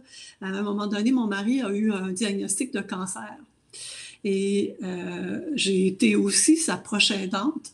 Et là, j'ai vu un monde de différence entre l'accompagnement des proches en santé physique versus la santé mentale. Et je pense que les éléments qui étaient euh, les plus signifiants ou significatifs au niveau de l'accompagnement que j'ai eu en santé physique, c'est le fait d'avoir accès à de l'information pertinente, le fait d'avoir accès, par exemple, à une infirmière pivot qui me transférait de l'information sans nécessairement briser la confidentialité, malgré qu'en santé physique, la confidentialité vient jamais, jamais, jamais sur le tapis, d'avoir accès à quelqu'un qui connaissait le patient, qui pouvait me rassurer, qui pouvait m'aider aussi à mieux l'accompagner dans sa maladie.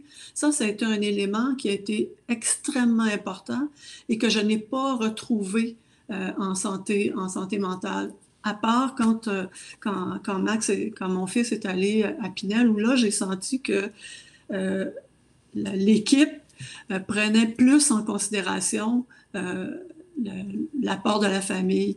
Puis ça, je pense que c'est un élément qui est, en tout cas pour moi, qui est vraiment important, d'être intégré dans le processus de soins, d'avoir de l'information, puis d'avoir des personnes ressources à qui on peut poser des questions, parce que je pense que une des choses qu'on craint aussi comme proche, puis ça c'est aussi vrai en santé physique qu'en santé mentale, c'est de pas faire les bonnes choses, de nuire aux malades. Puis en santé mentale, ça peut être assez contraignant, ça peut nous amener à perdre la confiance de notre malade. Donc, je pense que d'avoir une personne ressource qui nous accompagne là-dedans, qui nous donne de l'information, puisque cette personne-là ait de l'information pertinente pour le cas le malade en question, je pense que ça a été une grosse, grosse différence. Puis ça a fait, c'est un élément que je souhaiterais qui arrive plus souvent pour aider les proches des patients en santé mentale. Merci beaucoup, Carole. On va probablement revenir à certains de ces éléments-là. Alors, Kim, tu es d'accord, on va sauter Oui. quelques diapos, mais on les rendra disponibles, même celles qu'on ne présente pas. Ils sont quand même assez détaillés en termes d'informations. C'est plus des informations là, sur le processus, l'opinion, etc. Alors, je vous les montre rapidement, mais on va se rendre à la prochaine. Le témoignage. On va se rendre à la commission d'examen des troubles mentaux du Québec parce que je pense que c'est important aussi d'avoir une bonne compréhension de cet organe-là. Euh, puis il y a des commissions d'examen dans toutes les provinces, d'ailleurs, en passant. Là. C'est chaque province a sa commission d'examen. Je te laisse aller, Kim. Oui, mais en fait, on vous l'a mis là juste pour que vous voyez un peu la structure, là. Quand on dit on est sous le TAC, c'est la commission d'examen, en fait, c'est la commission d'examen des troubles mentaux qui est dans la division santé mentale du tribunal administratif du Québec. Donc, c'est vraiment une sous-section, une petite section. Puis, on peut peut-être passer tout de suite au processus suivant. Dans le fond, c'est pour vous dire, là, puis il y a un guide de la commission d'examen des troubles mentaux. Bon, la présidente n'arrête pas de nous dire qu'elle est en train de le revoir. Mais en attendant, il y a vraiment beaucoup d'informations qui est très, très pertinente, puis c'est très facilement accessible. Donc, ça explique, ça vraiment met en lumière vraiment toutes les dispositions de la commission. Mais juste peut-être voir, puis vous pourrez vous y référer là, dans la présentation, mais ce qu'il faut comprendre, c'est qu'une fois que la personne est sous commission d'examen des troubles mentaux, on ne jette pas la clé de la porte de là où on l'a envoyé. Au contraire. Alors, il y a toutes sortes de dispositions possibles. Donc, on peut le détenir dans un milieu hospitalier. C'est important de le signifier parce que ce n'est pas une détention dans un milieu correctionnel, mais bien dans un hôpital, où on peut le libérer avec des conditions ou lui donner une absolution inconditionnel. Il est très rare que dès la première audience, on soit libéré inconditionnellement. Comme le disait Anne, les gens sous commission d'examen des troubles mentaux, puis surtout au Québec, ont tendance à rester plus longtemps pour des crimes moins graves et moins violents que s'ils avaient eu une sentence là, à purger en prison. Et à chaque année, on va réviser le mandat de la personne pour voir s'il doit se représente encore un risque significatif pour la sécurité du public. On doit toujours prendre la décision la moins privative de liberté, tout en respectant les besoins de traitement et de rétablissement de la personne. Mais néanmoins, à chaque année, on va se reposer la question. Et comment on fait pour évaluer si cette personne-là représente encore un risque? On va le voir tout à l'heure. Donc, juste très rapidement, c'est 5 membres, un quorum de 3. Au Québec, il y a presque toujours juste 3 personnes qui siègent. C'est un tribunal moins formel que devant le juge. On est ensemble autour d'une grande table. Donc, il y a toujours un président qui est un avocat, un psychiatre, et l'autre membre est un travailleur social, un psychologue ou autre. Il y a toujours le médecin traitant qui est là, la personne qui a eu le verdict de non-responsabilité criminelle. Mais des fois, la couronne est présente. On le voit de plus en plus là, suite aux enquêtes du coroner. Le responsable de l'hôpital, qui est en fait la personne qui détient l'autorité de gérer la personne, si on veut bien. La famille est invitée, il n'y a aucun souci. Les victimes peuvent également être présentes et c'est des audiences qui sont actuellement publiques. Donc, n'importe qui pourrait demander d'y accéder. Et on rappelle qu'on a un double rôle. La CETM a un double rôle. Assurer la sécurité et la protection du public, mais aussi la réhabilitation de l'accusé. Depuis la loi C-14 en 2014, malheureusement, je dis malheureusement, le besoin de protéger le public est devenu la condition prépondérante, puis on dirait que ça a changé les lunettes, puis il y a toutes sortes d'enjeux qui ont émané. Mais rappelons-nous qu'il faut considérer tous les besoins de l'accusé, principalement son besoin d'être réintégré dans la communauté. Et rappelons-nous encore une fois que la décision doit être moins privative de liberté, la moins privative de liberté possible, parce que la personne n'a pas été condamnée. Hein, on se rappelle de ça. Alors, il y a toutes sortes d'outils qui existent pour évaluer le risque que représente la personne et chez nous, ce sont les criminologues qui vont faire ces évaluations-là. Ailleurs, ça peut être d'autres types d'intervenants ou de professionnels, mais c'est vraiment des échelles qui vont évaluer certaines facettes du risque qui vont nous permettre de mesurer la probabilité que la personne commette à nouveau un agir violent, grave ou moins grave, par exemple, pour le SAPROF, c'est dans les quelques mois qui vont venir, c'est le START en fait, dans quelques mois versus le HCR20 dans 6 mois. Et le SAPROF, ce qui est intéressant, c'est que lui, il amène aussi des facteurs de protection. Donc ça, c'est important aussi. Il n'y a pas que les facteurs de risque qui nous intéressent, on veut aussi savoir les facteurs de protection. Puis comme on le disait tantôt, le fait d'avoir un bon réseau de soutien, c'est un facteur de protection. Alors que, par exemple, avoir des antécédents de gestes violents, des non-reconnaissances de sa maladie ou encore des comportements à risque comme consommer des substances, ça, ce sont des facteurs de risque. On pourrait passer à la suivante. Peut-être on pourrait sauter ces éléments-là, Anne. Alors, on vous a mis une petite diapo juste pour comprendre qu'il y a quand même une différence ou un conflit de rôle entre le rôle du médecin traitant versus celui du médecin expert. Hein? Je vous l'ai dit tantôt, l'expert est là pour faire une évaluation plus légale, éclairer le tribunal dans le cadre d'un processus. La relation, c'est l'évaluateur, l'évalué, et la confidentialité, elle est rompue. Donc, la priorité, c'est d'éclairer le tribunal sur la question qui nous est posée. Alors que lorsqu'on est psychiatre traitant, c'est vraiment le bien-être du patient qui est à l'avant-plan. Un élément qui est important à se rappeler, c'est que quand on témoigne devant la commission d'examen des troubles mentaux, on a les deux rôles simultanément. Parce qu'à la fois, on prend soin de notre patient on l'accompagne dans son cheminement thérapeutique, mais à la fois, on doit aussi se positionner comme expert devant la commission d'examen des troubles mentaux pour évaluer le risque et donner une opinion d'expert à la commission qui, elle, va rendre sa décision. Donc, des fois, il peut y avoir des petits conflits de rôle. C'est comme si les patients disaient, ben là, tu ne prends pas pour moi, docteur Kim. Mais le plus souvent, ils vont comprendre toute la bienveillance qu'on a à leur endroit. Ils vont me dire, je ne pensais pas que tu connaissais mon dossier à ce point-là, parce que là, on lit le rapport devant la commission d'examen, ou je ne pensais pas que tu tenais à moi comme ça. Te voir te battre, te voir expliquer ce dont j'ai besoin, te voir reconnaître mes forces, te voir nommer mes défis d'une façon respectueuse et sans jugement. Des fois, ça va aussi aider à solidifier l'alliance thérapeutique. Alors, ce qui aurait pu être quelque chose qui aurait été un obstacle à la relation thérapeutique peut devenir, à l'inverse, le ciment qui va souder la relation thérapeutique. Ça, Kim, je peux témoigner là-dessus parce que dans toutes mon fils a été suivi par la commission d'examen des troubles mentaux.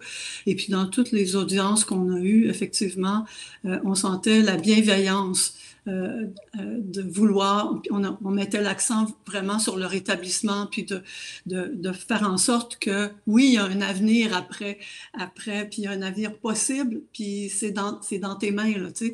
Et puis, ça fait partie des enjeux que je vois pour le futur parce que dans toutes les discussions qu'on a où on met beaucoup l'accent sur la protection du public, j'ai des craintes parfois où on va oublier cette portion-là de rétablissement parce que, comme je le disais tantôt, pour moi, ce qui va vraiment protéger le public, c'est que ce malade-là soit pris en charge et qu'il voit des options de rétablissement. C'est ça, pour moi, qui va vraiment protéger le public et non pas nécessairement le fait qu'on l'enferme ou qu'on le mette en prison sans possibilité de traitement.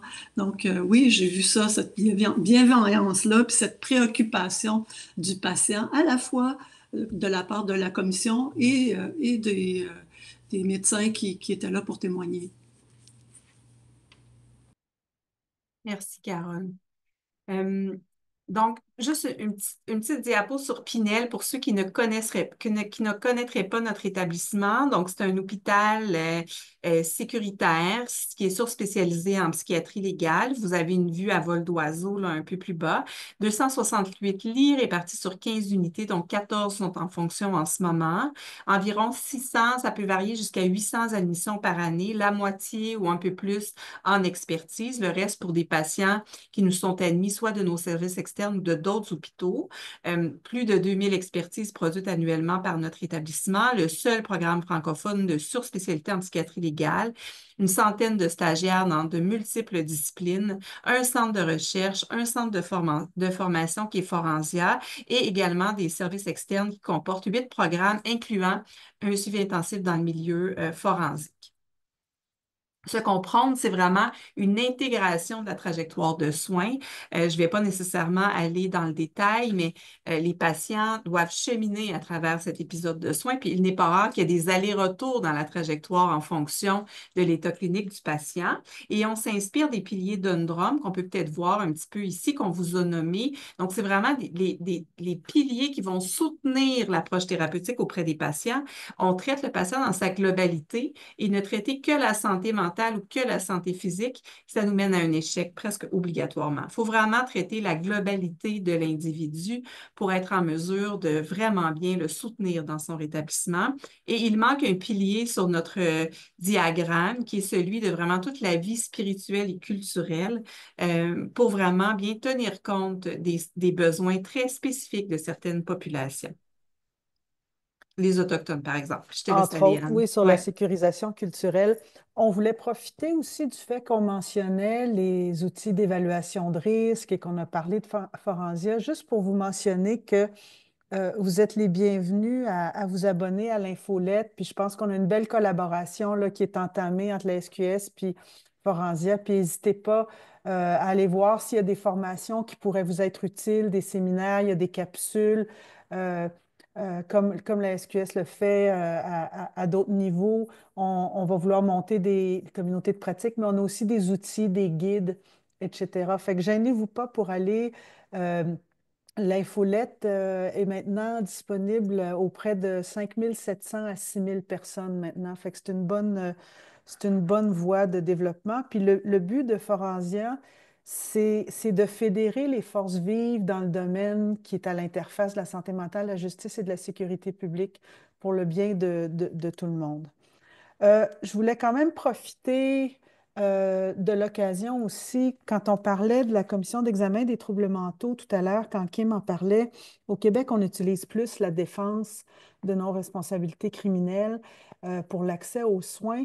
Et on a fait une étude, dans le cadre de l'enquête, de la première enquête du coroner sur l'affaire Shaik, dont on a parlé un petit peu plus tôt. On a fait une enquête auprès des différentes commissions d'examen provinciales pour voir les nombres là, de personnes qui sont là et on voit clairement à chaque fois là, que Québec a un beaucoup plus grand nombre de personnes qui sont déclarées NCR et inaptes aussi. Et quand on met ça sur la population, les taux per capita sont quand même significativement élevés.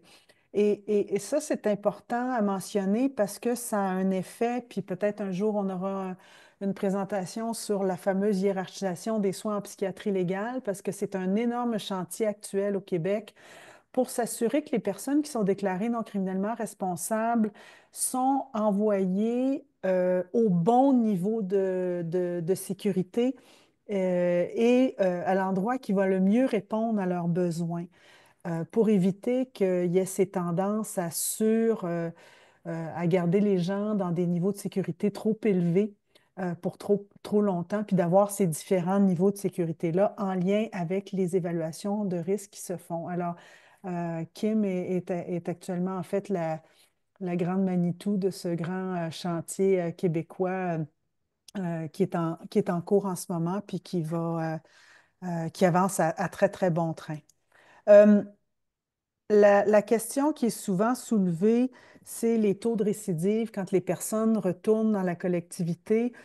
Euh, je veux juste mentionner que partout à travers le monde, c'est bien connu et les recherches montrent bien que les personnes qui sont déclarées non criminellement responsables ou qui passent par des services de psychiatrie légale ou des services forensiques, là, selon l'endroit où on est, euh, ont habituellement des taux de récidive qui sont plus faibles que des personnes qui sortent de prison ou des personnes en particulier qui ont des problématiques de santé mentale et qui sortent de prison. Pourquoi? Parce qu'ils reçoivent les soins et les services qui sont associés euh, à leur facteur de risque, à leur facteur de protection, etc. Et donc, les taux sont quand même relativement faibles quand on prend ça dans l'ensemble. Un, c'est toujours un de trop. Et les taux de récidive violente sont très faibles au Canada. Alors, je vous ai dit que j'avais un petit peu un cheval de bataille. Cette tendance à surjudiciariser ou à revenir toujours avec des mesures coercitives au lieu d'adresser les besoins et les problématiques de santé mentale et psychosociale, parce qu'il faut pas, ce n'est pas qu'une question médicale, c'est une question psychosociale avant tout, est importante à considérer parce que les taux sont quand même relativement faibles. Ça, c'est les derniers résultats qu'on a de la phase 2 de l'étude qui montrent encore ici. Et ça, les taux ici sont un peu plus élevés, mais c'est une période de 8 à 13 ans post-hospitalisation qu'on a ici. Donc, c'est très, très long comme période et c'est quand même des taux qui sont relativement faibles sur une période aussi longue que celle-là. Puis ici, violence, c'est toute forme de comportement envers autrui, là. On n'est pas dans les homicides, on n'est pas dans les voies de fait graves. Ils en font partie, mais on est vraiment dans toute forme de délit contre la personne. Mais une chose qu'on a remarqué à travers le Canada, c'est dans les facteurs, vous savez, les facteurs qu'on a mentionnés au début, là, les 8 grands facteurs centraux, on se rend compte qu'il n'y a peut-être pas tous les domaines qui sont abordés aussi systématiquement qu'ils devraient l'être partout, dans tous les hôpitaux, de la même façon. Et qu'en fait, c'est l'abus de substance qui est mentionné le plus souvent, mais qu'on mentionne quand même très peu les autres facteurs qui peuvent affecter. Alors, c'est aussi un appel en intervention à aborder l'ensemble des facteurs qui sont associés au rétablissement de l'individu et aux facteurs de risque de l'individu quand on fait des évaluations et quand on prend des décisions. Je reviens rapidement aux 3 enquêtes du coroner parce que elles ont soulevé certaines difficultés, elles ont soulevé certaines problématiques en cours, mais je pense qu'elles ont aussi mis le doigt sur des besoins significatifs. Puis j'aimerais ça que Carole, peut-être, tu prennes un petit moment pour parler de ce que ça a été pour toi, ces différentes enquêtes-là, puis les conclusions et les recommandations qui en sont sorties. Absolument. Je vous disais tantôt Oups, pardon. mon expérience elle date quand même parce que mon fils, depuis 2014, je dirais, va bien. Quand j'ai lu les rapports de la commission, puis je me disais naïvement que peut-être mon expérience n'était pas pertinente à la partager. Quand j'ai lu les rapports de la commissaire Kamel, j'ai lu ça avec beaucoup, beaucoup d'émotion, beaucoup de compassion aussi pour les victimes, pour les malades, mais aussi pour la famille qui se sont retrouvés récemment dans la même situation que où moi j'étais quand mon fils a été dans sa période de crise euh, intense. Je pense que les mêmes problèmes je ne dis pas que la situation s'est pas améliorée, je pense que oui, il y a des efforts qui sont faits, il y a encore beaucoup de choses à faire, mais les mêmes situations que moi j'ai vécues, ces trois cas-là les illustrent toujours aujourd'hui, c'est-à-dire des familles qui voient les comportements à risque du patient, du malade, qui voient que la situation ne va pas bien, qui font des représentations auprès du 911, auprès des policiers, auprès des psychiatres quand ils sont capables de les rejoindre. Et puis, il n'y a rien qui se passe. Puis, ce qui se passe, c'est qu'ils se retrouvent avec un événement tragique. Puis, comme je le disais tantôt, cet événement tragique-là, il n'affecte pas juste la victime, il affecte la famille du malade, il affecte le malade lui-même. Et puis, on se retrouve avec la même situation qui a pas vraiment changé, qui a pas, on n'a pas, puis quand on parle, quand on regarde ces cas-là, ces personnes-là, les patients, les malades, n'ont pas nécessairement eu accès à tous les soins dont ils avaient besoin, particulièrement aussi au niveau du suivi après la crise. Moi, je me rappelle quand mon fils a été considéré admissible à s'en aller en appartement autonome.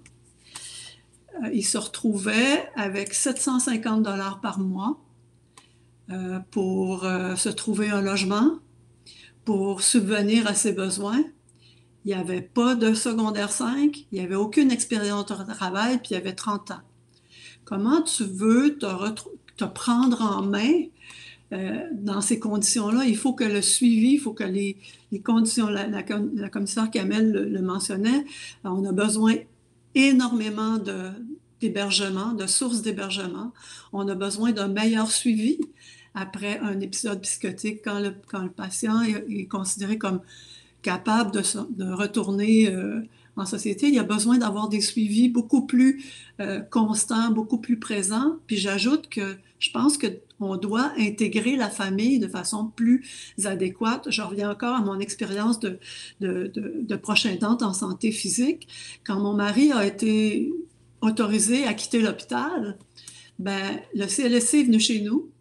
Il y avait une travailleuse sociale, il y avait une thérapeute qui est venue examiner les lieux, qui est venue voir si j'étais une source adéquate pour prendre soin de lui, s'il pouvait... en santé mentale, j'ai jamais eu ça. Donc, je pense qu'il y a besoin de suivi pas mal important. Il y a besoin de sources d'hébergement, puis il y a besoin d'accompagnement, pas juste de médicaments, mais aussi d'environnement culturel, social, pour permettre à cette personne-là de se réintégrer et non pas de se retrouver dans une chambre avec une petite fenêtre, pas de TV, pas de radio. Même si tu es en bonne santé mentale, je pense que tu aurais le goût de prendre une petite bière. Fait que je pense qu'il y a beaucoup de choses à lire. Je vous invite à aller lire ces rapports-là parce qu'ils sont vraiment, les recommandations sont pertinentes. J'ai senti aussi une compassion pour le malade, mais aussi pour la famille, pour les enjeux auxquels la famille fait face, toute cette impuissance, ce sentiment d'impuissance qu'on a à ne pas savoir quoi faire, à ne pas savoir à qui s'adresser, parce on a les deux enjeux dont je parlais tantôt. On a peur de perdre le contact avec notre patient, notre proche, en, en le, en le puis on a peur aussi qu'il soit stigmatisé. Donc, je pense que c'est vraiment des sources d'informations intéressantes. Puis je pense que il faut aller pas juste sur les recommandations qui sont coercitives, mais aussi sur les recommandations qui visent le rétablissement et qui visent de meilleurs soins pour la personne qui en a besoin. Merci beaucoup, Carole. Alors, on va terminer sur les pistes d'amélioration potentielle et de voir où est-ce qu'on peut agir chacun d'entre nous. on en a identifié une dizaine, il y en a beaucoup plus, mais on en a quand même identifié une dizaine qu'on aimerait juste partager avec vous, où on pense qu'il y a du travail qui peut se faire. Intégrer une évaluation et une gestion du risque de violence systématique et continue. Donc, être un petit peu plus rigoureux dans l'évaluation du risque pour être capable d'atteindre cet équilibre-là, éviter de garder les gens trop longtemps quand c'est nécessaire, mais quand il y a un risque, d'être capable de bien adresser les facteurs de risque qui sont là et de mobiliser la personne, l'entourage, le système, le service autour des facteurs de protection. Identifier les facteurs criminogènes, comme on en a parlé tout à l'heure sur l'évaluation systématique des besoins des 8 facteurs, entre autres. On avait fait des recommandations aussi de revoir certains processus des audiences de la commission d'examen pour le suivi des personnes, augmenter le nombre de commissaires, peut-être avoir plus de représentants du public, des choses de cet ordre-là qui ont commencé à se faire en termes de présence du DPCP, par exemple. Assurer des expertises de qualité dans les environnements de soins. On est en train de l'adresser autour du projet de hiérarchisation, c'est-à-dire s'assurer que peu importe où la personne va se retrouver dans le système de psychiatrie légale, dans l'organisation des services, elle aura des soins appropriés pour ses besoins et un environnement d'un niveau de sécurité qui est approprié. Une des grandes lacunes qu'on est en train d'observer, puis on a des résultats bientôt, c'est la préparation adéquate à la sortie. Et Carole en parlait en termes d'une fois sortie, mais il y a aussi toute la préparation qui doit se faire pour s'assurer que la personne va se retrouver dans un endroit qui est approprié. On a fait des études où on a vu où si la personne passe directement d'un milieu fermé puis se retrouve directement en appartement autonome, les risques augmentent très rapidement. Tandis que si on a des périodes de transition vers des milieux qui peuvent être plus accompagnants, plus soutenants, avant d'être là, les taux de récidive sont moins élevés. Donc, il y a aussi ces considérants-là à avoir quand on réfléchit au suivi de la clientèle, des personnes. Le déploiement des équipes de suivi intensif est dans le milieu adapté à la psychiatrie légale. Il y a une nouvelle équipe qui vient d'être formée à Pinel, une équipe SIM forensique. C'est la première, ça va être un démo pour le Québec pour voir si on en déploie plus. Mais on le sait aussi qu'il manque des équipes SIM au Québec. Puis on sait aussi que les équipes SIM ne sont pas encore tout à fait n'ont pas tout le rehaussement nécessaire au niveau de la capacité d'évaluation et gestion du risque. Puis je veux le souligner encore, l'évaluation et la gestion du risque, ce n'est pas seulement pour mettre des contraintes à l'individu, c'est aussi pour s'assurer qu'on n'en met pas plus que nécessaire, qu'on est capable d'adresser l'ensemble des facteurs de risque qui sont en présence et qu'on puisse mettre l'accent sur les forces des individus pour mobiliser ces forces-là. Favoriser l'accès à des ressources d'hébergement, c'est le gros bas qui blesse, à mon avis, au Québec. Les ressources d'hébergement pour les personnes à tous les niveaux, les logements sociaux abordables. Intervention de crise en communauté, on voit depuis plusieurs années des équipes mobiles mixtes, policiers intervenants, mais la tendance internationale est beaucoup aussi autour des équipes sans policiers, sans étiquette, sans voiture qui peut aussi stigmatiser dans les cas où le risque de violence est plus faible. Alors, ce sont je vous mets le site web là, qui est intéressant, qui fait la recension de toutes les équipes mobiles de crise en Amérique du Nord qui sont envoyées aux auteurs, en fait. Dans les derniers points à voir, intégrer les proches à l'équipe de soins. Carole en a parlé avec cœur et je pense qu'on est encore très, très, très loin du but dans ce domaine-là, dans la psychiatrie en général, mais dans le domaine de la santé mentale judiciaire en particulier. Et il y a beaucoup de travail qui peut se faire. Et évidemment, travailler de façon collaborative, c'est toujours un vœu qu'on a. Mais vous remarquerez que dans nos recommandations, il n'y a pas de questions qui sont associées à changer des lois ou à augmenter la coercition parce qu'on pense que la prévention passe par adresser les besoins avant tout. Et c'est ce que les études montrent. Plus il y a de coercition, plus les taux de récidive et de criminalité augmentent de façon générale dans les sociétés. Alors, moi, c'était le tour de piste que je voulais faire. Carole, je ne sais pas si tu avais des ajouts que tu aimerais faire à cette présentation-ci, à cette étape-ci. Peut-être juste rajouter Oui. ma frustration face aux médias, parce que je pense qu'ils jouent un rôle vraiment extrêmement négatif sur la stigmatisation des personnes qui ont des problèmes de santé mentale. Puis ils jouent un rôle aussi qui accentue la perception du grand public face aux personnes qui sont reconnues non criminellement responsables. Je pense qu'on a tous un rôle à jouer pour modifier ces perceptions-là, pour parler plus haut et plus fort, pour changer les perceptions, parce que comme Anne le disait, puis Kim aussi dans leur présentation, il y a plusieurs de ces perceptions-là qui sont complètement fausses et inappropriées. Donc, je pense que ça, c'est une grande frustration, puis une grande tristesse aussi de voir que des gens qui ont des problèmes de santé se voient condamnés plutôt que aidés. Ça, pour moi, c'est un élément qui me rend profondément triste à chaque fois que je lis ça dans les journaux. Kim, est-ce que tu voulais ajouter quelque chose?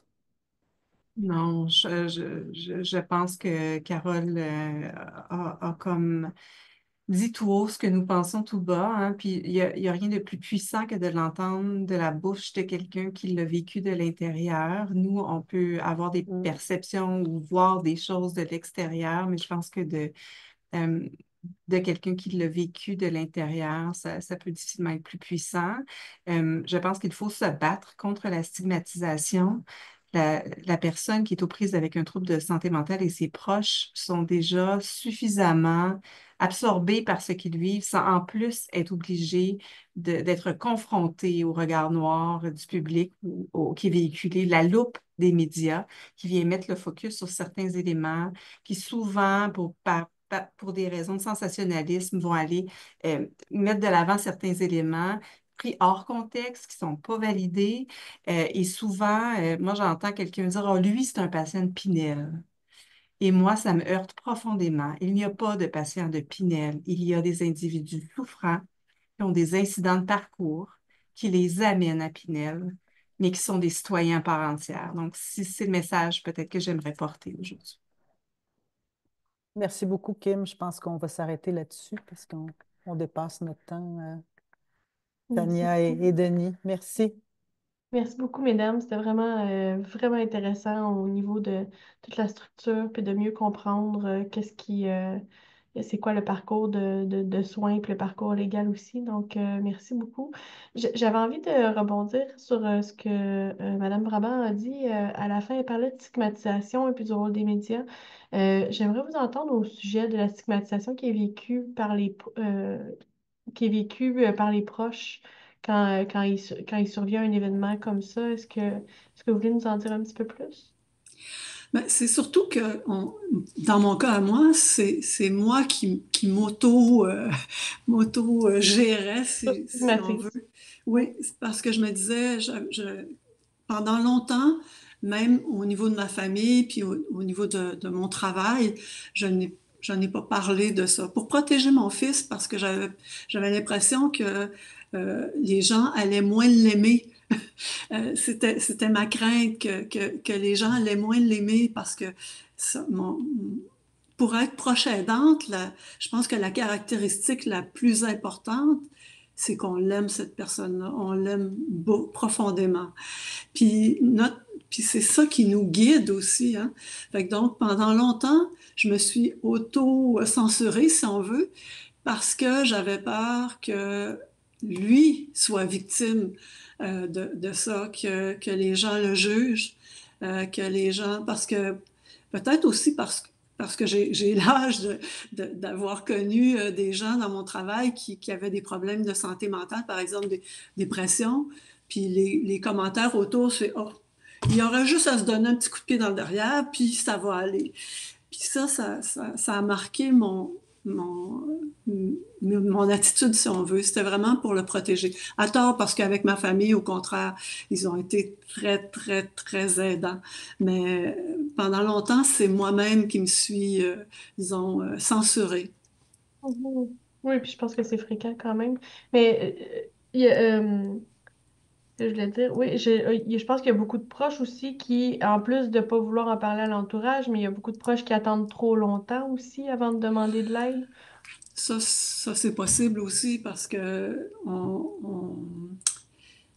comme on dit, on n'est pas familier avec la maladie mentale. Hein. Encore là, je donne des exemples de maladies physiques. Depuis qu'on est tout petit, on connaît, on prend la température, on fait de la fièvre, on a mal au bras, on a mal. Fait que donc, moi, mon expérience, c'est que ça m'a pris du temps avant de réaliser que mon fils avait des problèmes. J'ai confondu ça longtemps avec la crise d'adolescence. Fait que ça m'a pris un certain temps. Puis ça aussi, c'est un autre élément que je pense qu'il serait important qu'il y ait plus de sensibilisation auprès des jeunes. Pas, maintenant, il y en a sur le suicide, il y en a sur la dépression, mais sur la schizophrénie, il n'y en a pas beaucoup. Puis quand tu as 15 ans puis que tu entends des voix, c'est pas la première chose que tu vas aller dire à tes amis ou à ta mère. Puis la tendance, ça va être souvent de s'automédicamenter. Hein. Tu vas voir tes chums qui fument un joint puis qui ont des comportements bizarres. Fait que tu vas peut-être penser que toi, ça va t'aider, puis au contraire, ça t'aide pas. Fait que donc, oui, je pense on attend trop longtemps pour demander de l'aide parce qu'on ne sait pas où aller frapper non plus. Même s'il y a beaucoup d'informations, même s'il y a beaucoup de plus d'informations, la lecture des rapports de Mme Kamel, du coroner Kamel, m'a mis en lumière que ça n'avait pas beaucoup changé. On n'est pas très informé, on n'est pas pris en charge, même au moment du diagnostic, contrairement à la santé physique. Moi, quand mon mari a eu un diagnostic de santé physique, écoute, j'ai pas eu à aller fouiller sur Internet, on m'a tout envoyé l'information, m'a connecté avec des spécialistes, alors qu'en santé mentale, on fait pas ça. Donc, je pense que ça fait partie des choses qui sont à améliorer beaucoup auprès des proches, puis auprès de l'information aussi sur une maladie aussi grave que la schizophrénie. Puis pour revenir à- aux, aux perceptions du public, quand tu vois ton fils qui a des voix 24 heures sur 24 puis qui souffre, je pense que ça, ça, ça vient te chercher autant que s'il y avait une maladie physique. Là, ça vient te chercher même plus que s'il y avait une maladie physique. Fait que donc, c'est difficile pour l'entourage, c'est difficile pour la famille. Puis ça fait partie des raisons pour lesquelles souvent on ne va pas chercher de l'aide. Mhm. Je Si tu comprends. permets, Tania, j'aurais voulu peut-être faire un petit commentaire et rebondir là, pour dire qu'on n'en a pas parlé aujourd'hui, mais un des éléments qui est primordial, c'est tout l'aspect de la prévention.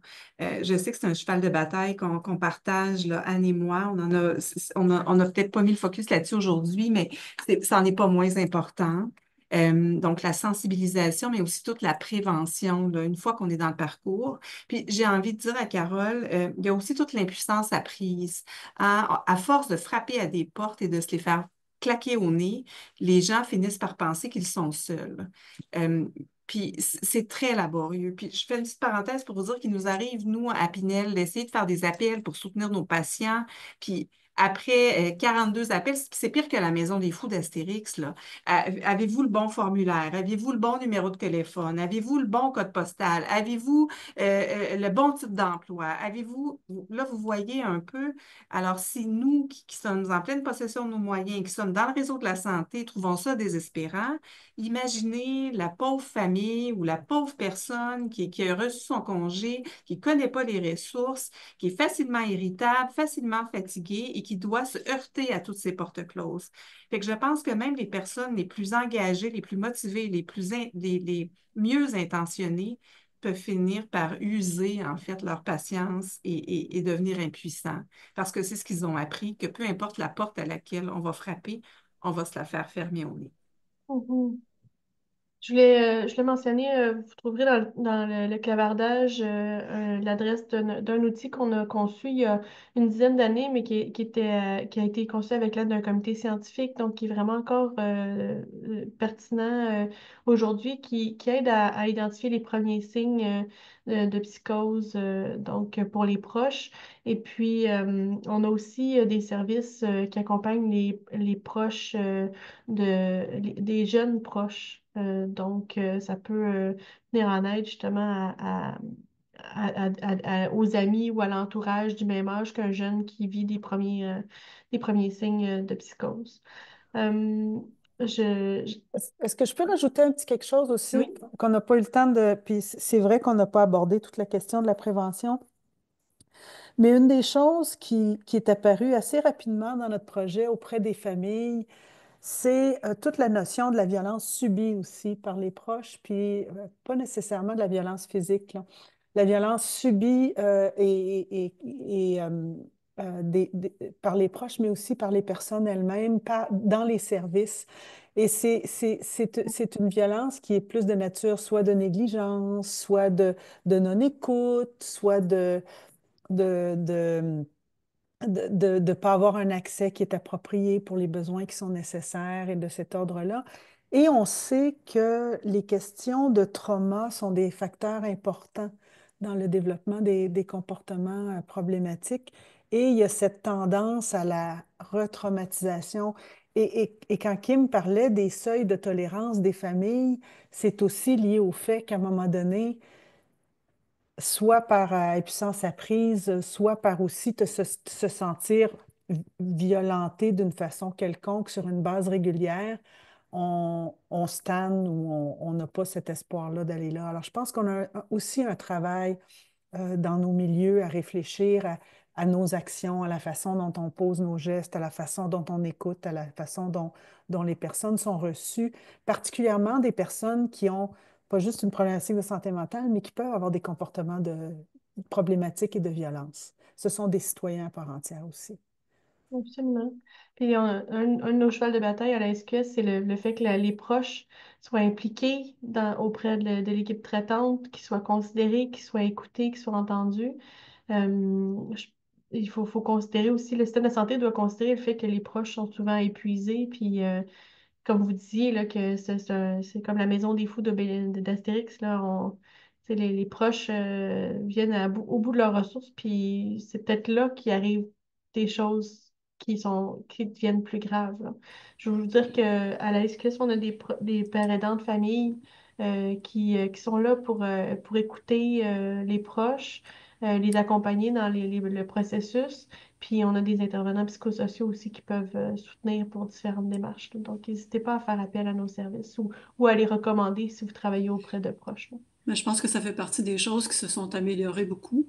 Puis, mais là où je pense qu'il y a du travail à faire, c'est quand, par exemple, un premier diagnostic, ça va peut-être être avec le médecin de famille qui va commencer à soupçonner ça. Puis je pense qu'il y a du travail à faire auprès d'eux pour qu'ils réfèrent, qu'ils donnent ces sources de référence-là. Parce que, ce que je notais, ce que je disais tantôt, c'est qu'en santé physique, t'as pas besoin de faire les recherches, t'as pas besoin de t'en aller sur ton site Internet pour savoir, puis savoir que c'est la bonne source que tu as besoin.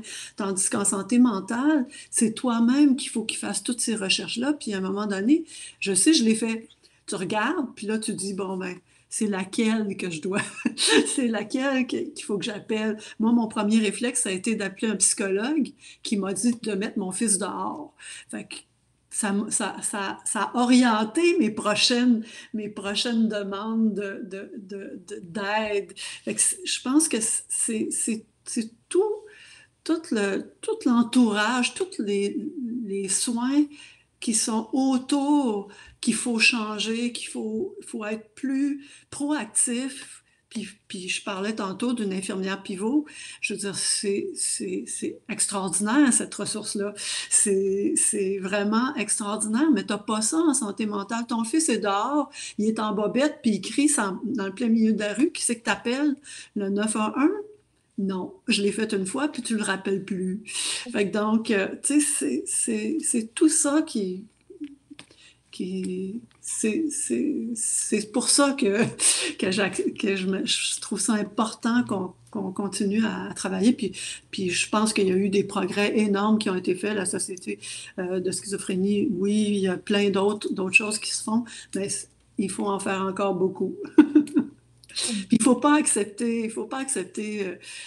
J'ai ma sœur, moi je convainc toute ma famille. J'ai ma sœur qui a encore écrit aux journaux la semaine dernière parce que elle était vraiment triste de voir ce qui s'écrivait dans les journaux, tout comme moi. Je pense qu'on a à faire ce travail-là aussi auprès de nos proches, auprès de notre milieu de travail, de ne pas accepter des commentaires comme «donne-toi un petit coup de pied dans le derrière», parce que c'est ça qui va faire changer les choses, je pense. Ça prend une communauté au complet pour changer les choses. Oui, merci. Mini blitz de questions. Il nous reste quelques petites minutes. Donc, je pense que ça a été très complet parce on en a pas des tonnes, donc je vais essayer d'y aller rapidement. Quelqu'un ici qui demande est-ce que la confidentialité est à sens unique? C'est-à-dire, est-ce que l'information donnée par un proche au psychiatre peut être gardée confidentielle? Oui, on respecte ça. Il y a certains proches qui ne souhaitent pas que l'information qu'on a transmise soit donnée aux patients. Par contre, souvent, ce que je vais faire, c'est que je vais leur dire que si c'est quelque chose qui est difficile à partager, je suis là pour les accompagner. Donc, je vais proposer une rencontre familiale dans laquelle je vais peut-être les soutenir à divulguer de l'information qu'ils souhaiteraient divulguer dans les deux sens. Donc, je trouve que c'est une façon que j'ai trouvé, moi, de ne pas porter le secret, mais vous comprenez là, qu'il faut aussi protéger les proches, surtout quand ils sont victimes. Donc, on se fait un devoir de les protéger également. Merci. J'ai une question ici qui remercie Carole pour votre témoignage. C'était plutôt un commentaire qui dit que les proches sont souvent des victimes collatérales et sans les organismes comme la SQS, on serait bien seul. Merci beaucoup pour cette remarque. Ici, on dit il faut insister pour parler à l'équipe traitante. Souvent, ils n'ont pas le temps de connaître le patient. Alors, ils ont tout faux. Nous, comme proches, on peut amener beaucoup d'éléments. D'ailleurs, on peut toujours donner les éléments, même si on en reçoit peu. Ils vont au moins accepter les informations qu'on leur donne. Oui, c'est ce que je disais tantôt, Tania. Les gens nous appellent, on peut prendre l'information même sans le consentement de l'usager. Oui. Concernant l'intoxication volontaire, un patient ayant des symptômes résiduels et qui s'intoxique volontairement menant à la réapparition d'éléments psychotiques et la commission de délit, comment déterminez-vous si la non-responsabilité criminelle peut être appliquée? Je pense pas que je peux répondre à cette question-là dans le peu de temps qui nous reste, mais c'est vraiment une question de toute l'évaluation qu'on va faire autour. Puis on va souvent regarder à quelle vitesse les symptômes repartent une fois l'intoxication terminée. Donc, si dès que la personne n'est plus en état d'intoxication, les symptômes sont partis, on pense que c'est plutôt lié à la substance. Si à l'inverse, même après 2, 3 semaines, alors qu'ils sont observés en milieu sécuritaire, puis qu'il n'y a pas de consommation, puis les symptômes qui ont mené au délit sont encore présents, là, on pourrait appliquer l'article 16. C'est très simpliste, mais c'est juste pour vous donner une idée des pistes de réflexion. Merci. On avait un commentaire que je crois est-ce que ça est pertinent aussi. On entend ce soir que les psychiatres de Pinel tentent de se distancer des autres approches des équipes psychiatriques dans notre système de santé. La déstigmatisation des cas de non-responsabilité criminelle passera aussi par l'éducation de l'approche différente de Pinel prise en compte dans le processus de la CETM. Le système avant, excusez-moi, ça n'arrête pas de bouger. Le système avant de se rendre à Pinel ne traite uniquement que la condition de santé mentale et ne creuse pas plus loin. L'opinion publique se base aussi fortement là-dessus. Je fais juste une petite parenthèse pour dire que je n'irai pas jusqu'à dire qu'on se distancie des autres approches psychiatriques. Peut-être que notre lunette est différente. Quand je disais tantôt que c'est une approche intégrée dans la gestion du risque, peut-être que ce qui est différent, c'est qu'à Pinel, tout notre établissement est centré sur la gestion du risque, la prévention de la violence, la gestion des comportements violents, l'évaluation du risque. Et c'est peut-être pour ça qu'on va davantage cibler les besoins spécifiques des patients, comme Anne vous l'a nommé tout à l'heure, versus les autres patients de psychiatrie légale qui sont dans des hôpitaux généraux avec des équipes de psychiatrie régulières qui n'ont pas nécessairement l'expertise requise pour venir évaluer les éléments qui amènent à des facteurs de risque. Et c'est tout ça à quoi le projet de hiérarchisation des services en psychiatrie légale veut répondre. Donc, ce n'est pas tant qu'on veut se distancer, mais que l'approche qu'on amène est une approche centrée sur les besoins criminogènes, sur les besoins de rétablissement des patients dans la trajectoire légale, ce qui n'est pas le cas des autres équipes. Mais on va, avec Forensia, on partage cette expertise-là au réseau. Donc, ne vous inquiétez pas, cette approche-là sera bientôt transversale pour tous les usagers, les 2000 usagers dans la trajectoire de la CETL. Génial, merci. Puis sur la hiérarchisation des soins, oui, effectivement, on aimerait bien vous entendre un jour là-dessus. Donc, ben, écoutez, merci. J'ai reçu, il y a plein de beaux commentaires dans le clavardage pour vous remercier, mesdames, pour la qualité de votre présentation, pour la qualité du témoignage qui a su apporter le volet humain du vécu des proches puis de la personne. Donc, merci beaucoup d'avoir pris le temps de préparer cette présentation-là pour nous. Denis, est-ce que tu veux dire un dernier mot avant qu'on quitte? On l'avait dit en début de conférence, c'est une première belle collaboration entre l'Institut Philippe Pinel et la SQS. Vous aviez aussi Vous auriez pu juste arriver avec vos chiffres. Tu sais, 90% de vos gens sont des gens non criminellement responsables, alors qu'à la SQS, nous autres, on est totalement au bout de l'autre spectre. On a des gens et on ne travaille qu'avec leur établissement. Fait que ça aurait pu être un clash de différences, puis on s'est plutôt rendu compte comment on pourrait collaborer ensemble avec, oui, nos pères aidants famille, avec les intervenants jeunesse qu'on a aussi à la SQS. Fait que j'ai l'impression que c'est une belle première. Moi, je suis très, très, très content parce qu'on a eu l'an passé, ou il y a 2 ans, un plan de com média, mais avec ce que vous avez fourni aujourd'hui comme information, je pense qu'on peut aussi le bonifier. Fait que ça a Bien. été vraiment, ça a été très, très, très agréable. Merci à toutes les trois. Merci beaucoup. Bonne soirée à tous. Merci pour l'invitation. Bonne Merci. soirée. Merci beaucoup. Merci à toi.